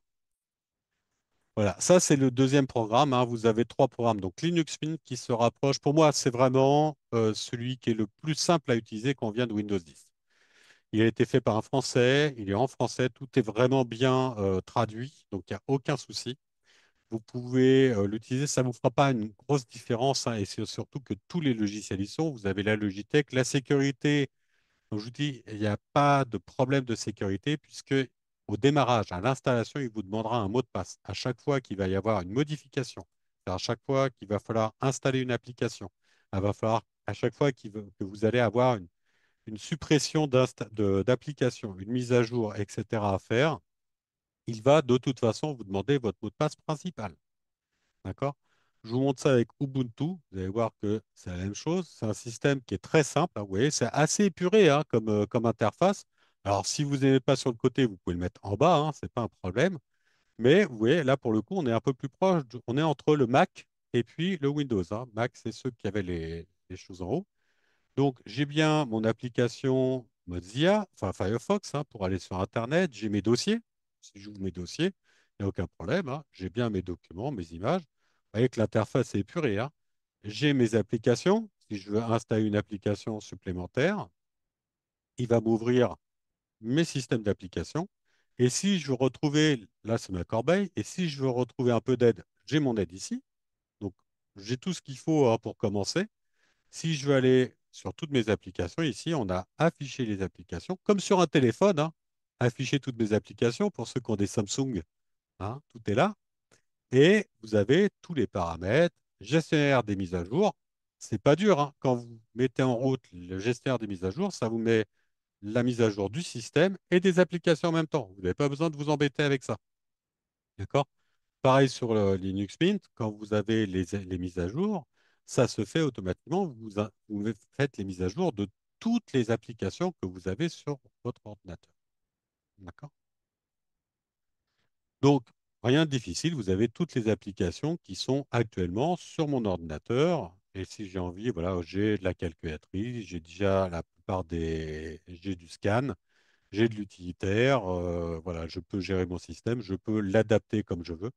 J'ai mon utilisateur d'image, le centre de sécurité, voilà, avec la possibilité, voilà, d'avoir des, des autorisations supplémentaires, un deuxième code, hein, pour pouvoir utiliser certaines applications. Pareil, ça fonctionne du même principe que Android, c'est-à-dire que chaque application va être dans un bac à sable, c'est-à-dire va être enfermée dans une capsule. Cette capsule, quand vous utilisez une application, vous utilisez cette capsule. En fait, toutes les programmes pour utiliser cette application seront uniquement dans cette capsule. Donc, vous ouvrez la capsule, vous utilisez l'application, vous fermez l'application, ça ferme la capsule. Votre système ne peut pas être, ou très peu. Je crois que j'ai entendu parler de deux piratages et c'est encore sur des serveurs. Mais tous les développeurs informatiques, principalement, utilisent Ubuntu ou utilisent du Linux. Ça fait 30 ans qu'ils sont là-dessus et ils n'ont jamais été infectés. Je tiens à le préciser quand même. D'accord? Donc, vous voulez installer une application. Vous voyez, je peux installer LibreOffice. Alors, il est déjà installé. OnlyOffice, on l'a aussi. Je vais installer Opera. Hop, je vais là-dessus. Je clique sur Installer. Il n'y a rien de dur, hein. Hop, il va me demander mon mot de passe. Je rentre mon mot de passe. D'accord? C'est pour ça qu'il faut un mot de passe quand même relativement complexe au départ. Et vous mettez s'authentifier. Il va tourner tout seul. D'accord? Et puis une fois qu'il est installé, vous l'avez. Vous voulez désinstaller une application, c'est simple, hein. Vous allez dans le centre des applications, puisque c'est fait pour pouvoir mettre à jour, enfin pas pour mettre à jour, mais pour pouvoir installer une application ou l'enlever. D'accord? Je vais attendre qu'il soit complètement installé et je vais l'enlever. Voilà, là on met ouvrir. J'ai envie de le désinstaller. J'ai une petite flèche, je clique sur désinstaller, ça désinstalle l'application sans aucun problème. Alors là, il ne me demande pas mon mot de passe parce que je viens de l'installer et qu'on est encore dans un délai respectable d'1 à 2 minutes. Si je le fais d'ici 5 à 10 minutes, il va me redemander mon mot de passe pour savoir si je veux le désinstaller pleinement. Donc, on est quand même beaucoup plus sécurisé avec des systèmes comme ça. Ils sont légers, hein. Vous n'avez vraiment pas besoin de grand-chose. Et puis en plus, la méthode d'installation est très simple. Alors, vous ne l'avez peut-être pas vu tout à l'heure, mais quand vous démarrez sur cette clé USB, vous avez un petit icône qui est marqué Install Ubuntu ou Install Linux Mint. Il suffit d'enclencher le logiciel et vous allez suivre toutes les procédures d'installation facilement. D'accord? En 20 minutes, hein, vous avez installé un nouveau système. À la fin de l'installation, il va vous demander d'éteindre votre ordinateur, d'enlever la clé USB et de redémarrer votre ordinateur. Vous redémarrez directement. Ah, bien sûr, ça aura effacé tout votre disque, hein. D'accord? On est sur un peu comme un changement de moteur sur votre voiture. On efface tout et on recommence. D'accord? Donc, mettez bien toutes vos données sur un disque dur personnel, hein, un disque dur externe. Les deux Voilà. questions qui reviennent, qui peuvent être intéressantes, qui me demandent si on peut installer Linux tout en conservant Windows 10, par exemple. Si Vous tu peux pouvez, préciser. oui, vous pouvez faire ce qu'on appelle un dual boot, c'est-à-dire d'installer deux systèmes en même temps. Euh, voilà, il faut tout simplement, quand vous allez installer Linux, à un moment, il vous demande si vous voulez l'installer en parallèle de Windows. Vous mettez oui et vous choisissez la taille que vous voulez pour Linux et la taille de votre disque dur, hein, que vous voulez pour Linux et la taille que vous voulez pour Windows. Au démarrage, alors par contre, à chaque fois que vous allez démarrer votre ordinateur, il va vous demander si vous voulez démarrer sur Windows ou sur Linux. Voilà. C'est le seul petit impératif. Vous pouvez le faire. Il n'y a pas trop d'intérêt à Voilà, part on si te vous... demande l'intérêt, voilà, justement. Alors, le seul intérêt, c'est si vous utilisez, mettons, des jeux qui ne tournent pas sur Linux, des jeux spécial Windows, hein, ou un programme comme Monet, des choses comme ça qui ne Truc tournent que sur Windows. professionnel. Voilà. Où là, il y aura un intérêt, mais à court terme, puisque de toute façon, à un moment, vous aurez des failles de sécurité. Ou si vous voulez tester. Mais bon, euh, franchement, quand vous créez la clé Windows 11, vous pouvez créer la même clé, hein, si vous achetez plusieurs clés. On va dire, vous achetez trois clés USB, hein, vous pouvez avoir plusieurs systèmes et puis rien ne vous empêche. Si toutes vos données personnelles sont sur un disque dur externe, vous pouvez réinstaller un système comme vous voulez, hein, changer de système. Moi, je vous préconise même de tester plusieurs systèmes, de voir si votre ordinateur, il n'y a pas de problème quand vous téléchargez le système. De toute façon, à terme, votre ordinateur, soit vous allez le jeter, parce que vous pourrez plus l'utiliser, soit vous allez changer le système, soit vous allez le donner. Enfin, voilà. Donc, autant en profiter, savoir si vous pouvez. C'est juste une question d'adaptation. Là, si je vous donne Linux Mint, c'est parce que c'est celui qui est le plus proche de Windows 10. La plupart du temps, les gens, ils sont, ils sont très réticents parce qu'ils ont du mal à s'adapter à un nouveau système. Ah, mais je connais pas. Ben, vous connaissez pas, vous voyez, c'est exactement la même chose. Ou alors, ah bah personne connaît. Bah, il y a 11% de la population française qui ont déjà Linux. Et ça va augmenter parce qu'il y en a encore plus qui ne pourront pas l'utiliser. Toutes les associations que je connais, hein, qui réinstallent ou qui donnent des ordinateurs, c'est des ordinateurs Linux maintenant parce qu'ils savent très bien que les Windows 10, ils ne pourront pas l'avoir, ou très peu de temps. Donc, ça va être une hérésie de toute façon de donner des ordinateurs à des gens qui en ont besoin en leur mettant des failles de sécurité pas possibles. Et ceux qui vont avoir le Windows 11, dont l'ordinateur ne peut pas passer en Windows 11, soit ils vont passer en Linux, soit ils vont en racheter un. Voilà, ça va être la troisième solution dont je vais vous parler. Mais il n'y a pas vraiment d'intérêt à terme d'avoir les deux systèmes. Voilà, moi, je vous conseille tout de suite de passer à un autre système. Voilà. Parce que ça va être le plus simple, hein, pour vous. Parfois, c'est un électrochoc qu'il faut, mais au moins, vous serez obligé de vous adapter au système et ça sera parfois plus facile parce que sinon, vous allez toujours comparer, vous allez toujours dire, ah bah ouais, mais là, c'est pas comme ça. C'est comme ça maintenant, quoi. Maintenant, quand on vous met au pied du mur, à un moment, il faut faire un choix. Donc, pour le coup, par contre, tout ce qui est du Linux, vous n'avez pas besoin, vous n'avez rien besoin de changer en fait sur votre ordinateur. La mémoire vive, c'est 4 Go. Les processeurs, c'est même jusqu'à 2000, hein. Moi, j'ai mis un Linux sur un ordinateur avant 2010 et ça tourne bien aussi. Donc, il n'y a pas de problème sur le temps, hein. Vous avez un ordinateur de 2005, il n'y aura pas de problème. Voilà, si, peut-être un peu. Mais plus vous vieillissez, enfin, plus vous avez des ordinateurs anciens, plus vous risquez d'avoir des problèmes il faudra prendre des systèmes plus légers, voilà, pour pouvoir les adapter.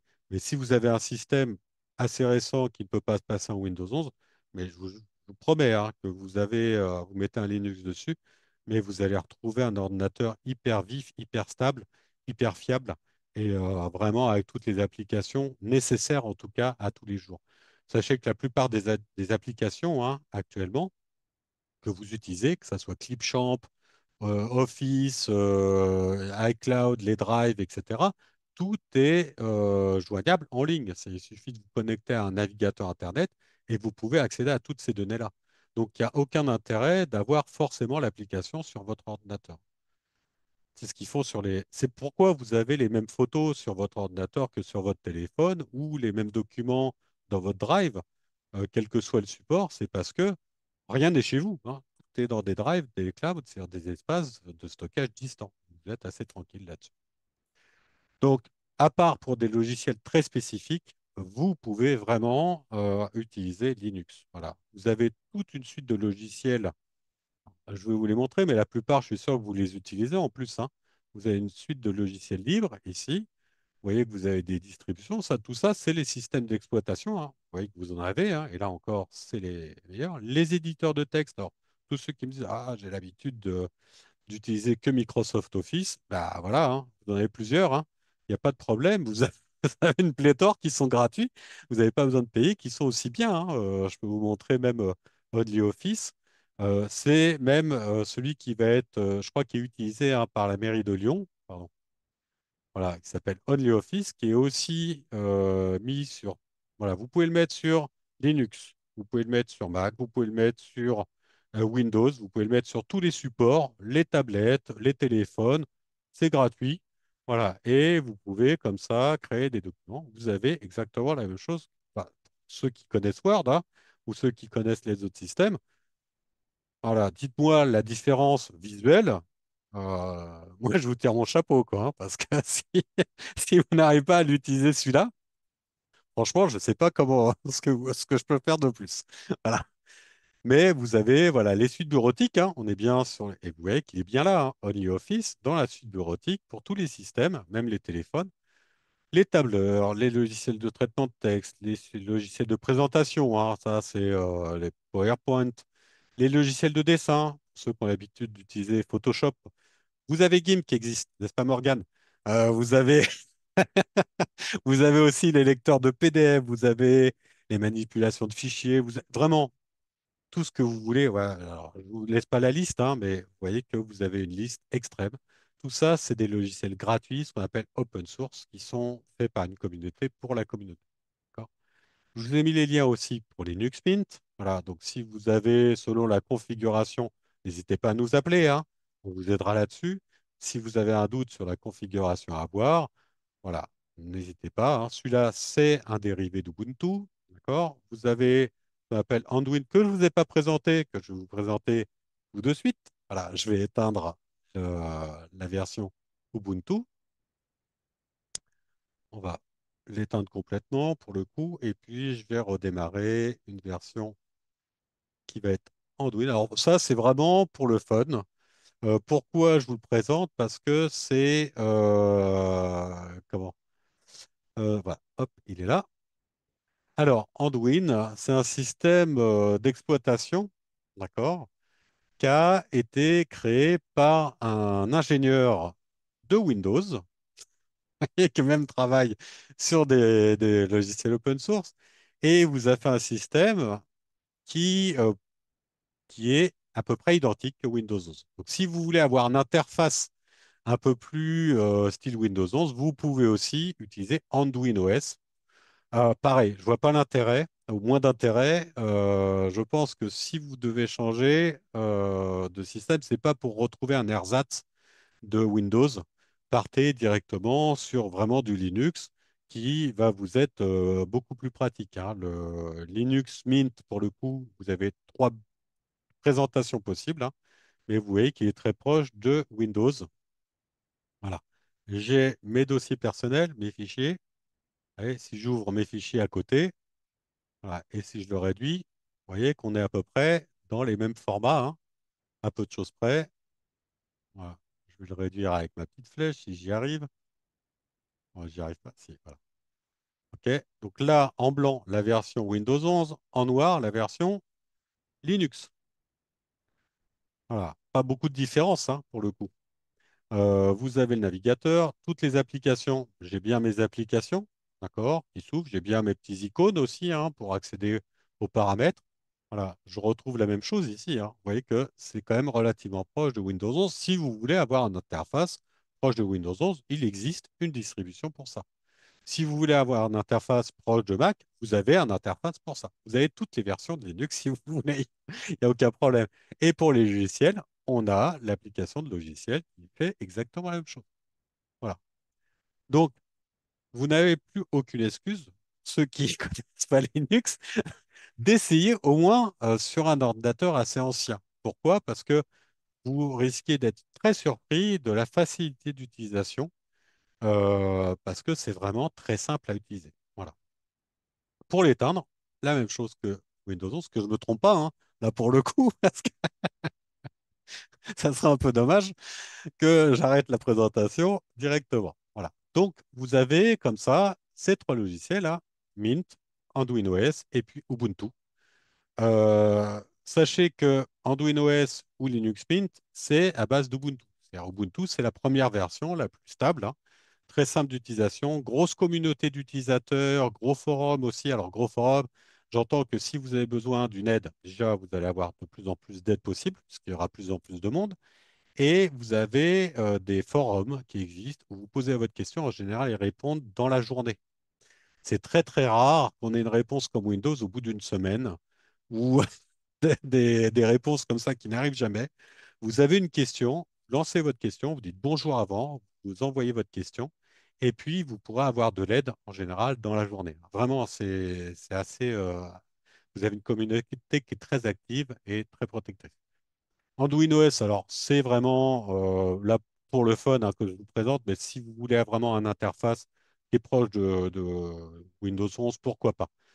Moi, ma préférée, ça reste Linux Mint. Pour moi, c'est la plus complète, surtout la version Cinnamon. Elle est vraiment super jolie, elle est très stable, puisque c'est un dérivé de Windows 11. Donc, en fait, il stabilise le système depuis une version stable de Ubuntu. J'ai dit une bêtise, là, Windows 11. Euh, et l'interface, c'est le plus proche de Windows 10, donc c'est celui qui vous perturbera le moins si vous voulez vraiment passer de Windows 10 à un autre système pour le remplacer. Donc, il suffit de télécharger le système sur votre ordinateur. Voilà, télécharger un système sur l'ordinateur, c'est pas très compliqué, hein. Vous allez sur un des sites. Voilà, vous allez sur Download. Alors, Download, vous pouvez le mettre en français, hein, si vous voulez. Voilà, vous avez la traduction. Voilà, il suffit d'appuyer sur le téléchargement. Et puis ici, vous cliquez sur télécharger. Une fois qu'il est téléchargé, la version, hein, je crois, de Linux Mint est fait à peu près 3 gigas. Donc, c'est pas très, très compliqué à télécharger par rapport à une version de Windows, hein. C'est pas loin de. Ubuntu est un peu plus gros, hein. Il fait 6 gigas Ubuntu. Mais la version Linux Mint, c'est 3 gigas à peu près. Donc, c'est assez facile à télécharger. Il vous faudra la petite clé Rufus, hein, ou alors Balena HR, qui est un autre programme pour pouvoir, que je vous présente ici, voilà, qui est un autre petit programme pour pouvoir créer des clés bootables, hein. Vraiment, vous sélectionnez l'ISO, c'est-à-dire vous sélectionnez l'image que vous avez téléchargée, vous sélectionnez la clé USB, et puis après, il va le flasher pour vous. Rien à faire. Franchement, en un quart d'heure, c'est fait. Vous laissez la clé en place. Je vous ai montré tout à l'heure comment redémarrer sur la clé. Vous choisissez la clé de redémarrage et puis vous laissez faire. Vous pourrez comme ça installer Ubuntu, Linux Mint ou un autre système, hein, comme vous le voulez. Vraiment. Là, je vais augmenter un peu la vitesse. Je vois que le temps passe. Merci. J'espère ne pas trop long. Voilà. Et vous redémarrez l'ordinateur sur la clé. Vous n'aurez plus qu'à lancer l'installation. Testez-le sur un vieil ordinateur. Vraiment, je suppose que vous avez un vieil ordinateur chez vous. Testez-le quand même avant de jeter votre ordinateur, avant de le donner. N'hésitez pas à tester quand même. Operez, alors ça, c'est un autre système qui est en cours de finalisation. Voilà, c'est un étudiant qui a dit, OK, moi, je veux me simplifier la tâche en plus. Alors, je vous ai mis un lien, mais c'est plutôt un lien de présentation, hein, du système. C'est-à-dire que là, vous avez un programme que vous avez simplement besoin d'exécuter.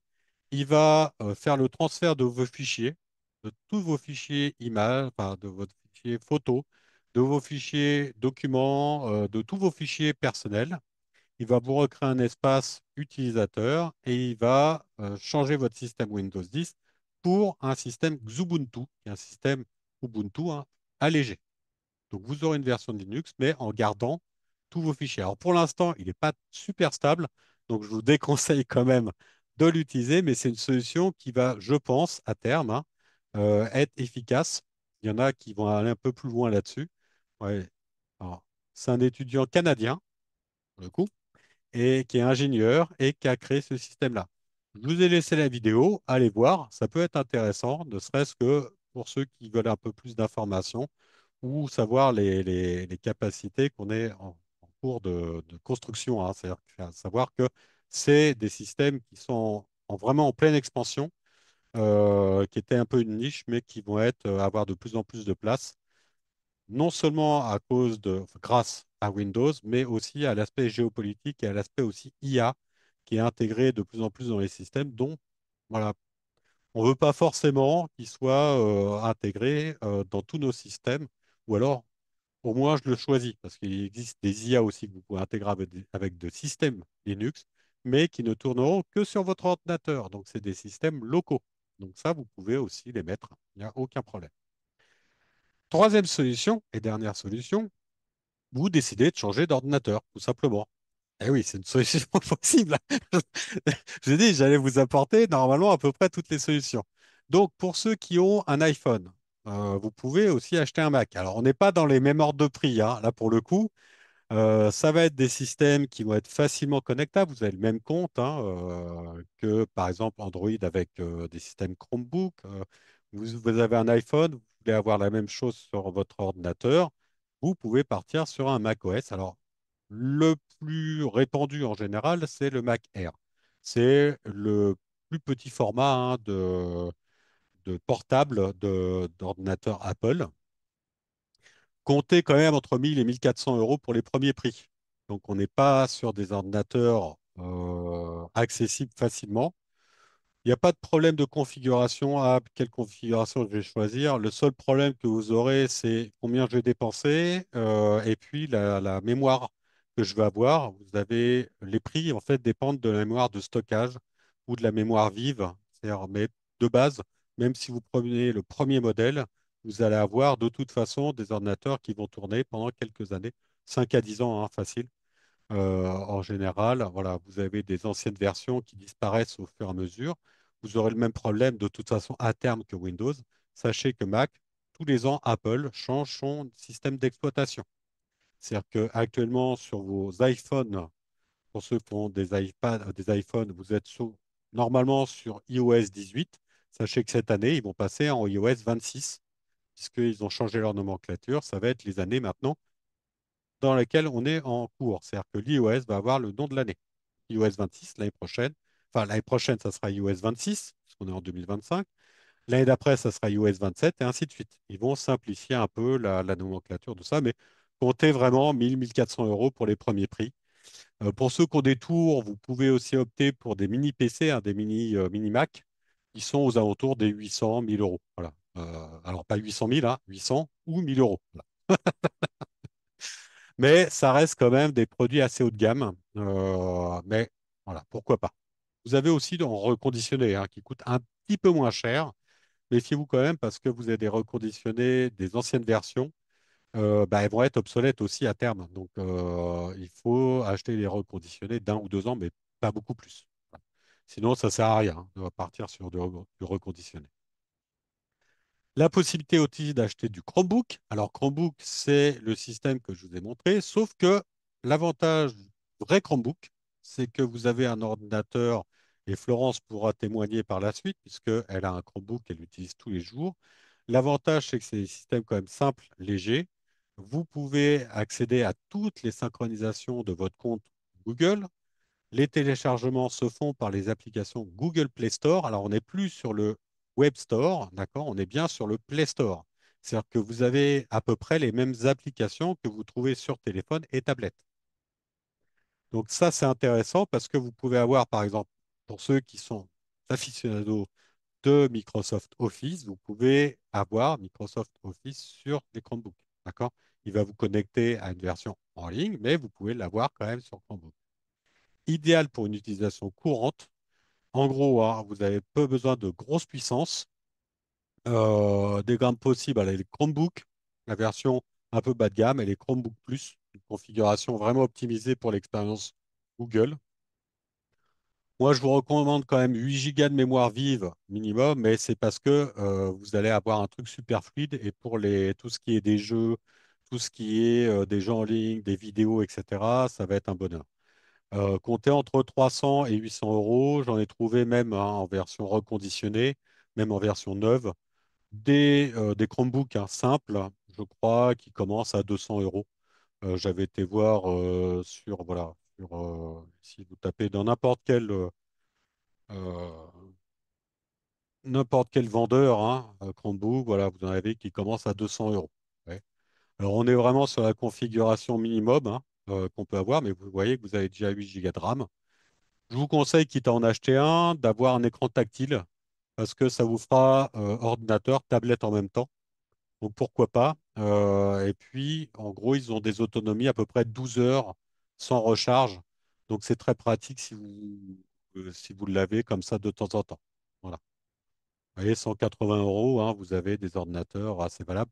Peu de mémoire de stockage. Pourquoi? Parce que tout se fait avec des mémoires cloud. Donc il n'y a pas besoin d'une grosse mémoire de stockage sur votre disque dur. Vous voyez que ça peut faire partie des premiers prix. Pourquoi pas tester? Alors, même si c'est une niche, mais franchement, c'est pas plus désagréable qu'un autre ordinateur pour une utilisation courante. Voilà. Vous pouvez aussi changer d'ordinateur et prendre du Linux. Parce que si vous ne voulez pas l'installer, vous avez des ordinateurs avec des systèmes Linux, alors principalement Ubuntu, d'installer.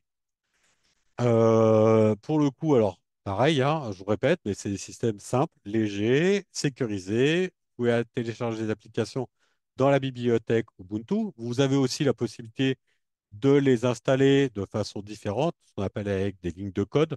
Pas très compliqué hein, non plus. Mais voilà, pour ceux qui prennent un peu part à ça, vous allez voir, c'est pas plus difficile qu'autre chose. C'est une idéale pour une utilisation courante, vraiment pour toutes les utilisations que vous faites en général. Vous pouvez même aller plus loin hein, parce que vous pouvez exploiter GIMP, vous pouvez exploiter des logiciels de montage vidéo, des choses comme ça, de façon beaucoup plus fluide. Comptez entre 150 et 500 euros pour un ordinateur. Alors, vous trouvez peu d'ordinateurs neufs en l'occurrence, vous trouvez principalement, si vous tapez Linux hein, dans n'importe quel vendeur, voilà, vous allez même commencer à en trouver à la Fnac. Vous trouvez des ordinateurs. Alors là, pour le coup, c'est un ordinateur de gamer. Voilà, donc on est vraiment sur des choses très très costauds. Mais vous trouvez principalement des ordinateurs de travail, d'accord, des ordinateurs de bureau. Alors hyper costauds pour le coup, hein, parce que les Dell Latitude ou on va dire les Lenovo voilà, alors je sais plus, on trouve des Lenovo aussi un peu plus bas, voilà. Des HP ou des Lenovo, tout ça, c'est des ordinateurs qui sont hyper costauds. Par contre, vous les trouvez dans des configurations assez folles, voilà. Le ThinkPad, c'est un produit, mais qui est hyper costaud, quoi. C'est ce qu'on utilise en général tous les jours. Enfin, c'est vraiment des produits qui vont avoir peu de casse, hein. C'est des batteries qui tiennent le choc, c'est ce qu'on utilise en général pour le travail. En reconditionné état correct, vous voyez, vous le trouvez à 260 euros, mais vous trouvez des configurations, j'ai trouvé des configurations avec du 32 gigas de mémoire vive, voilà, du 16 gigas de mémoire vive, du 500 disque dur, enfin vraiment des choses plutôt très costauds à 400 euros, quoi. Et c'est le prix de départ d'un mauvais Windows 11. Voilà. Alors que là, vous avez un modèle très performant. Voilà. Donc, n'hésitez pas à aller voir si vous avez un doute, hein, parce que voilà, vous voulez racheter un ordinateur, vous avez testé un petit Linux, vous avez déjà passé en Linux, sachez que vous commencez à en trouver de plus en plus dans les boutiques et parfois des neufs aussi, hein, parce que mais on trouve plutôt du haut de gamme en neuf. Ça commence à arriver dans certaines configurations, voilà, qui sont déjà préinstallées. Sachez que l'installation, elle coûte rien puisque tout est gratuit, mais comptez entre 150 et 500 euros. Vous pouvez racheter un Windows 11. Voilà, vraiment, avec tout ce que je vous ai dit, vous voulez quand même acheter un Windows 11, vous pouvez, hein, libre à vous. Donc, anticiper une évolution vraiment de Windows 11 vers le Windows 12, vers les prochaines intégrations, puisqu'il vous intègre le copilote à tout va, hein. C'est-à-dire que bientôt, il va lire vos mails, il va répondre à votre place, il pourra faire beaucoup de choses. Vous n'aurez plus le choix, puisqu'il vous l'impose peu à peu, hein. Vous le voyez, hein, il vous relance tous les jours. Pour ceux que ça ne pose pas de problème, reprenez du Windows 11. Voilà, il n'y a aucun souci là-dessus. Mais prenez des configurations, des caractéristiques techniques plus importantes que ce qu'ils vous préconisent. Voilà, vraiment le minimum que je vous conseille, c'est les processeurs dernière génération. Alors, vous voyez hein, parfois des Intel i5, mais vérifiez la génération. Intel i5 12e génération, c'est pas le même que la quatrième génération. C'est comme les Clio, ça. Vous avez le même nom de Clio, seulement vous en avez qui date d'il y a 15 ans et vous en avez une qui date de l'année dernière, voire la prochaine. C'est pas exactement la même chose. Donc vérifiez bien les caractéristiques techniques du processeur. Les processeurs qui apparaissent la plupart du temps, c'est ce qu'on appelle les processeurs NPI, NPU, Neuronal Process Unit, il me semble, qui sont des processeurs qui sont spécialement créés pour l'intelligence artificielle, qui sont capables de faire plusieurs millions d'opérations par microseconde. Donc, c'est des processeurs qui coûtent, allez, trouver en général ces ordinateurs-là à partir de 900 euros, si vous voulez, les processeurs dernière génération.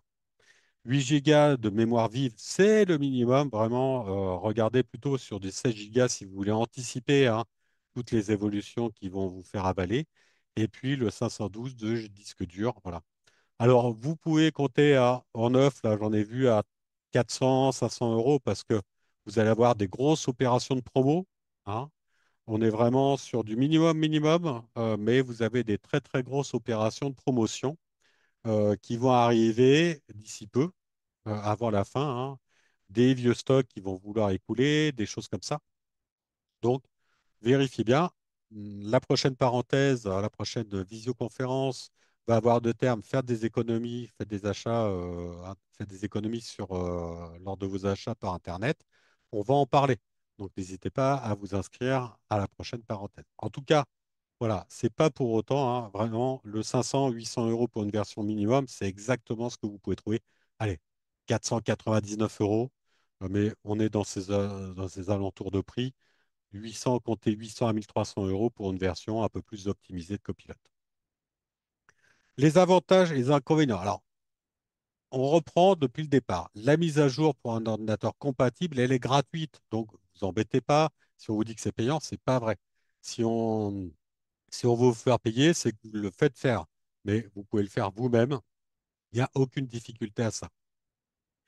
C'est une grosse opportunité offerte. Vraiment, moi, je les remercie Microsoft, hein, puisque ça permet de changer de système. C'est-à-dire de ne pas hésiter à aller vers d'autres systèmes, de vous faire découvrir aussi d'autres systèmes dont l'utilisation sera exactement la même pour vous. Vraiment, à peu de choses près, c'est exactement le même interface, exactement les mêmes dossiers. Ça ne changera pas grand-chose. Si vous voulez transférer des photos, vous pouvez faire des transferts de photos. Si vous voulez transférer des documents, vous pouvez faire du transfert de documents. Vous pouvez en créer. Vous pouvez aller sur vos navigateurs Internet. Vous pourrez aller consulter vos mails. Il n'y a aucun problème là-dessus. Sauf que vous aurez des petites applications qui pourront être différentes, mais qui seront gratuites et tout aussi efficaces. Toutes les applications open source. Ça peut être aussi une échéance pour vous de sauvegarder toutes vos données sur des supports externes, ce que vous ne faites pas suffisamment hein, pour la plupart. Mais malgré tout, hein, vous y venez parce que à force de vous répéter ça, on y vient tous. Mais sauvegardez bien toutes vos données personnelles, photos et vidéos et documents, fichiers hein, principalement. Le reste, c'est rien, hein. Une application, ça se réinstalle. Un système d'exploitation, ça se réinstalle. C'est comme dans une voiture. Ce qui est important, c'est vous et vos affaires personnelles. C'est pas la voiture, c'est pas la tôle, c'est pas le siège, c'est vraiment vous et vos affaires personnelles. L'inconvénient hein, du passage à Windows 11, c'est qu'aussi que beaucoup d'ordinateurs, hein, c'est plusieurs millions, des centaines de millions d'ordinateurs qui vont se retrouver obsolètes ou qui ne pourront pas passer en Windows 11. Donc, le moyen le plus efficace possible, c'est effectivement le plus gratuit, en tout cas le moins cher, c'est la clé USB et vous changez de système. Testez les différents systèmes, hein. Achetez plusieurs clés USB. Vous avez des petits packs, hein, ça coûte 30 euros. Vous avez des packs de du 4 clés 8 Go, vous installez un système sur chaque clé et puis vous testez. Vous faites des tests, hein. De toute façon, votre ordinateur à terme, il va être perdu, enfin, il va être perdu, il va être obsolète, donc profitez-en, faites le test et vous laissez-vous aussi 15 jours hein, pour pouvoir les tester parce que c'est sûr que dans un premier rapport, vous dire ah bah, je comprends rien et puis c'est austère et puis attendez les tutos de Morgane et vous allez voir que vous allez aimer tous ces systèmes-là. J'espère, Changer d'ordinateur. j'espère. Changer d'ordinateur peut coûter très cher. Actuellement, hein. On a des ordinateurs même relativement récents qui ne passent pas en Windows 11. Pourquoi ne pas tester hein, au lieu d'acheter un nouvel ordinateur? Voilà. Déjà, allez voir si ce n'est pas un problème technique, c'est-à-dire matériel. Dans ces cas-là, pour peu, vous pouvez quand même racheter un matériel, enfin augmenter, c'est-à-dire upgrader ce qu'on appelle votre ordinateur, c'est augmenter les capacités matérielles de votre ordinateur. Vous verrez si ça peut passer en Windows 11. Si vous souhaitez, si vous ne pouvez vraiment pas passer en Windows 11, vous donner suffisamment d'alternatives pour tester une des alternatives avant de racheter un ordinateur. Si vous le souhaitez, bien évidemment. Je vous ai mis quelques liens Windows 11, donc le Media Creation Tool hein, pour passer en Windows 11 pour tous ceux qui peuvent le faire, les logiciels pour créer des clés USB bootables, le logiciel d'installation, le petit site pour tester les différentes versions de Linux. Les liens pour aller directement sur Linux Mint sont directement dans le support de présentation. Quelques petits liens aussi sur notre site, hein, les systèmes d'exploitation alternatifs. J'espère qu'il est encore en ligne d'ailleurs. Les transferts de fichiers, de données lors d'un changement d'appareil, et puis quelques articles, hein, acheter un ordinateur moins cher, les bons plans. Mais soyez surtout présents lors de notre prochaine conférence. Quelques conseils dernièrement. Quitte à ne pas pouvoir passer sous Windows 11, testez les différentes possibilités qui vous sont offertes. Je vous conseille vraiment d'avoir cette curiosité parce que ça va vous faire des sacrées économies et vous allez voir qu'ils sont tout aussi agréables à utiliser. Pensez à bien sauvegarder tous vos fichiers avant toute modification, même de passer sous Windows 11. Donnez votre ordinateur à des associations si vous changez d'ordinateur. C'est-à-dire que si vous avez toutefois décidé d'acheter un nouvel ordinateur Windows 11, donnez votre ancien. Si vous n'en faites rien, ça servira toujours à quelqu'un puisque nous, on le passera en Linux. Laissez-vous un temps d'adaptation, surtout si vous changez de système. Voilà, c'est très important de se laisser toujours un temps d'adaptation. Moi, je sais que j'ai cramé beaucoup de steaks avant de m'habituer de passer au gaz à l'induction. Voilà. Et soyez curieux toujours, parce que c'est la meilleure façon quand même d'évoluer et de s'adapter. Vous pouvez nous contacter donc à notre numéro de téléphone sur le site internet, retrouver toutes ces informations-là. N'hésitez pas à revenir nous voir aussi sur le direct de Granny Geek tous les mardis de 17h30 à 18h30. C'est ouvert à tous. Voilà, rien n'est enregistré. Et puis, on remercie encore notre partenaire Malakoff Humanist de vous avoir offert cette vidéo.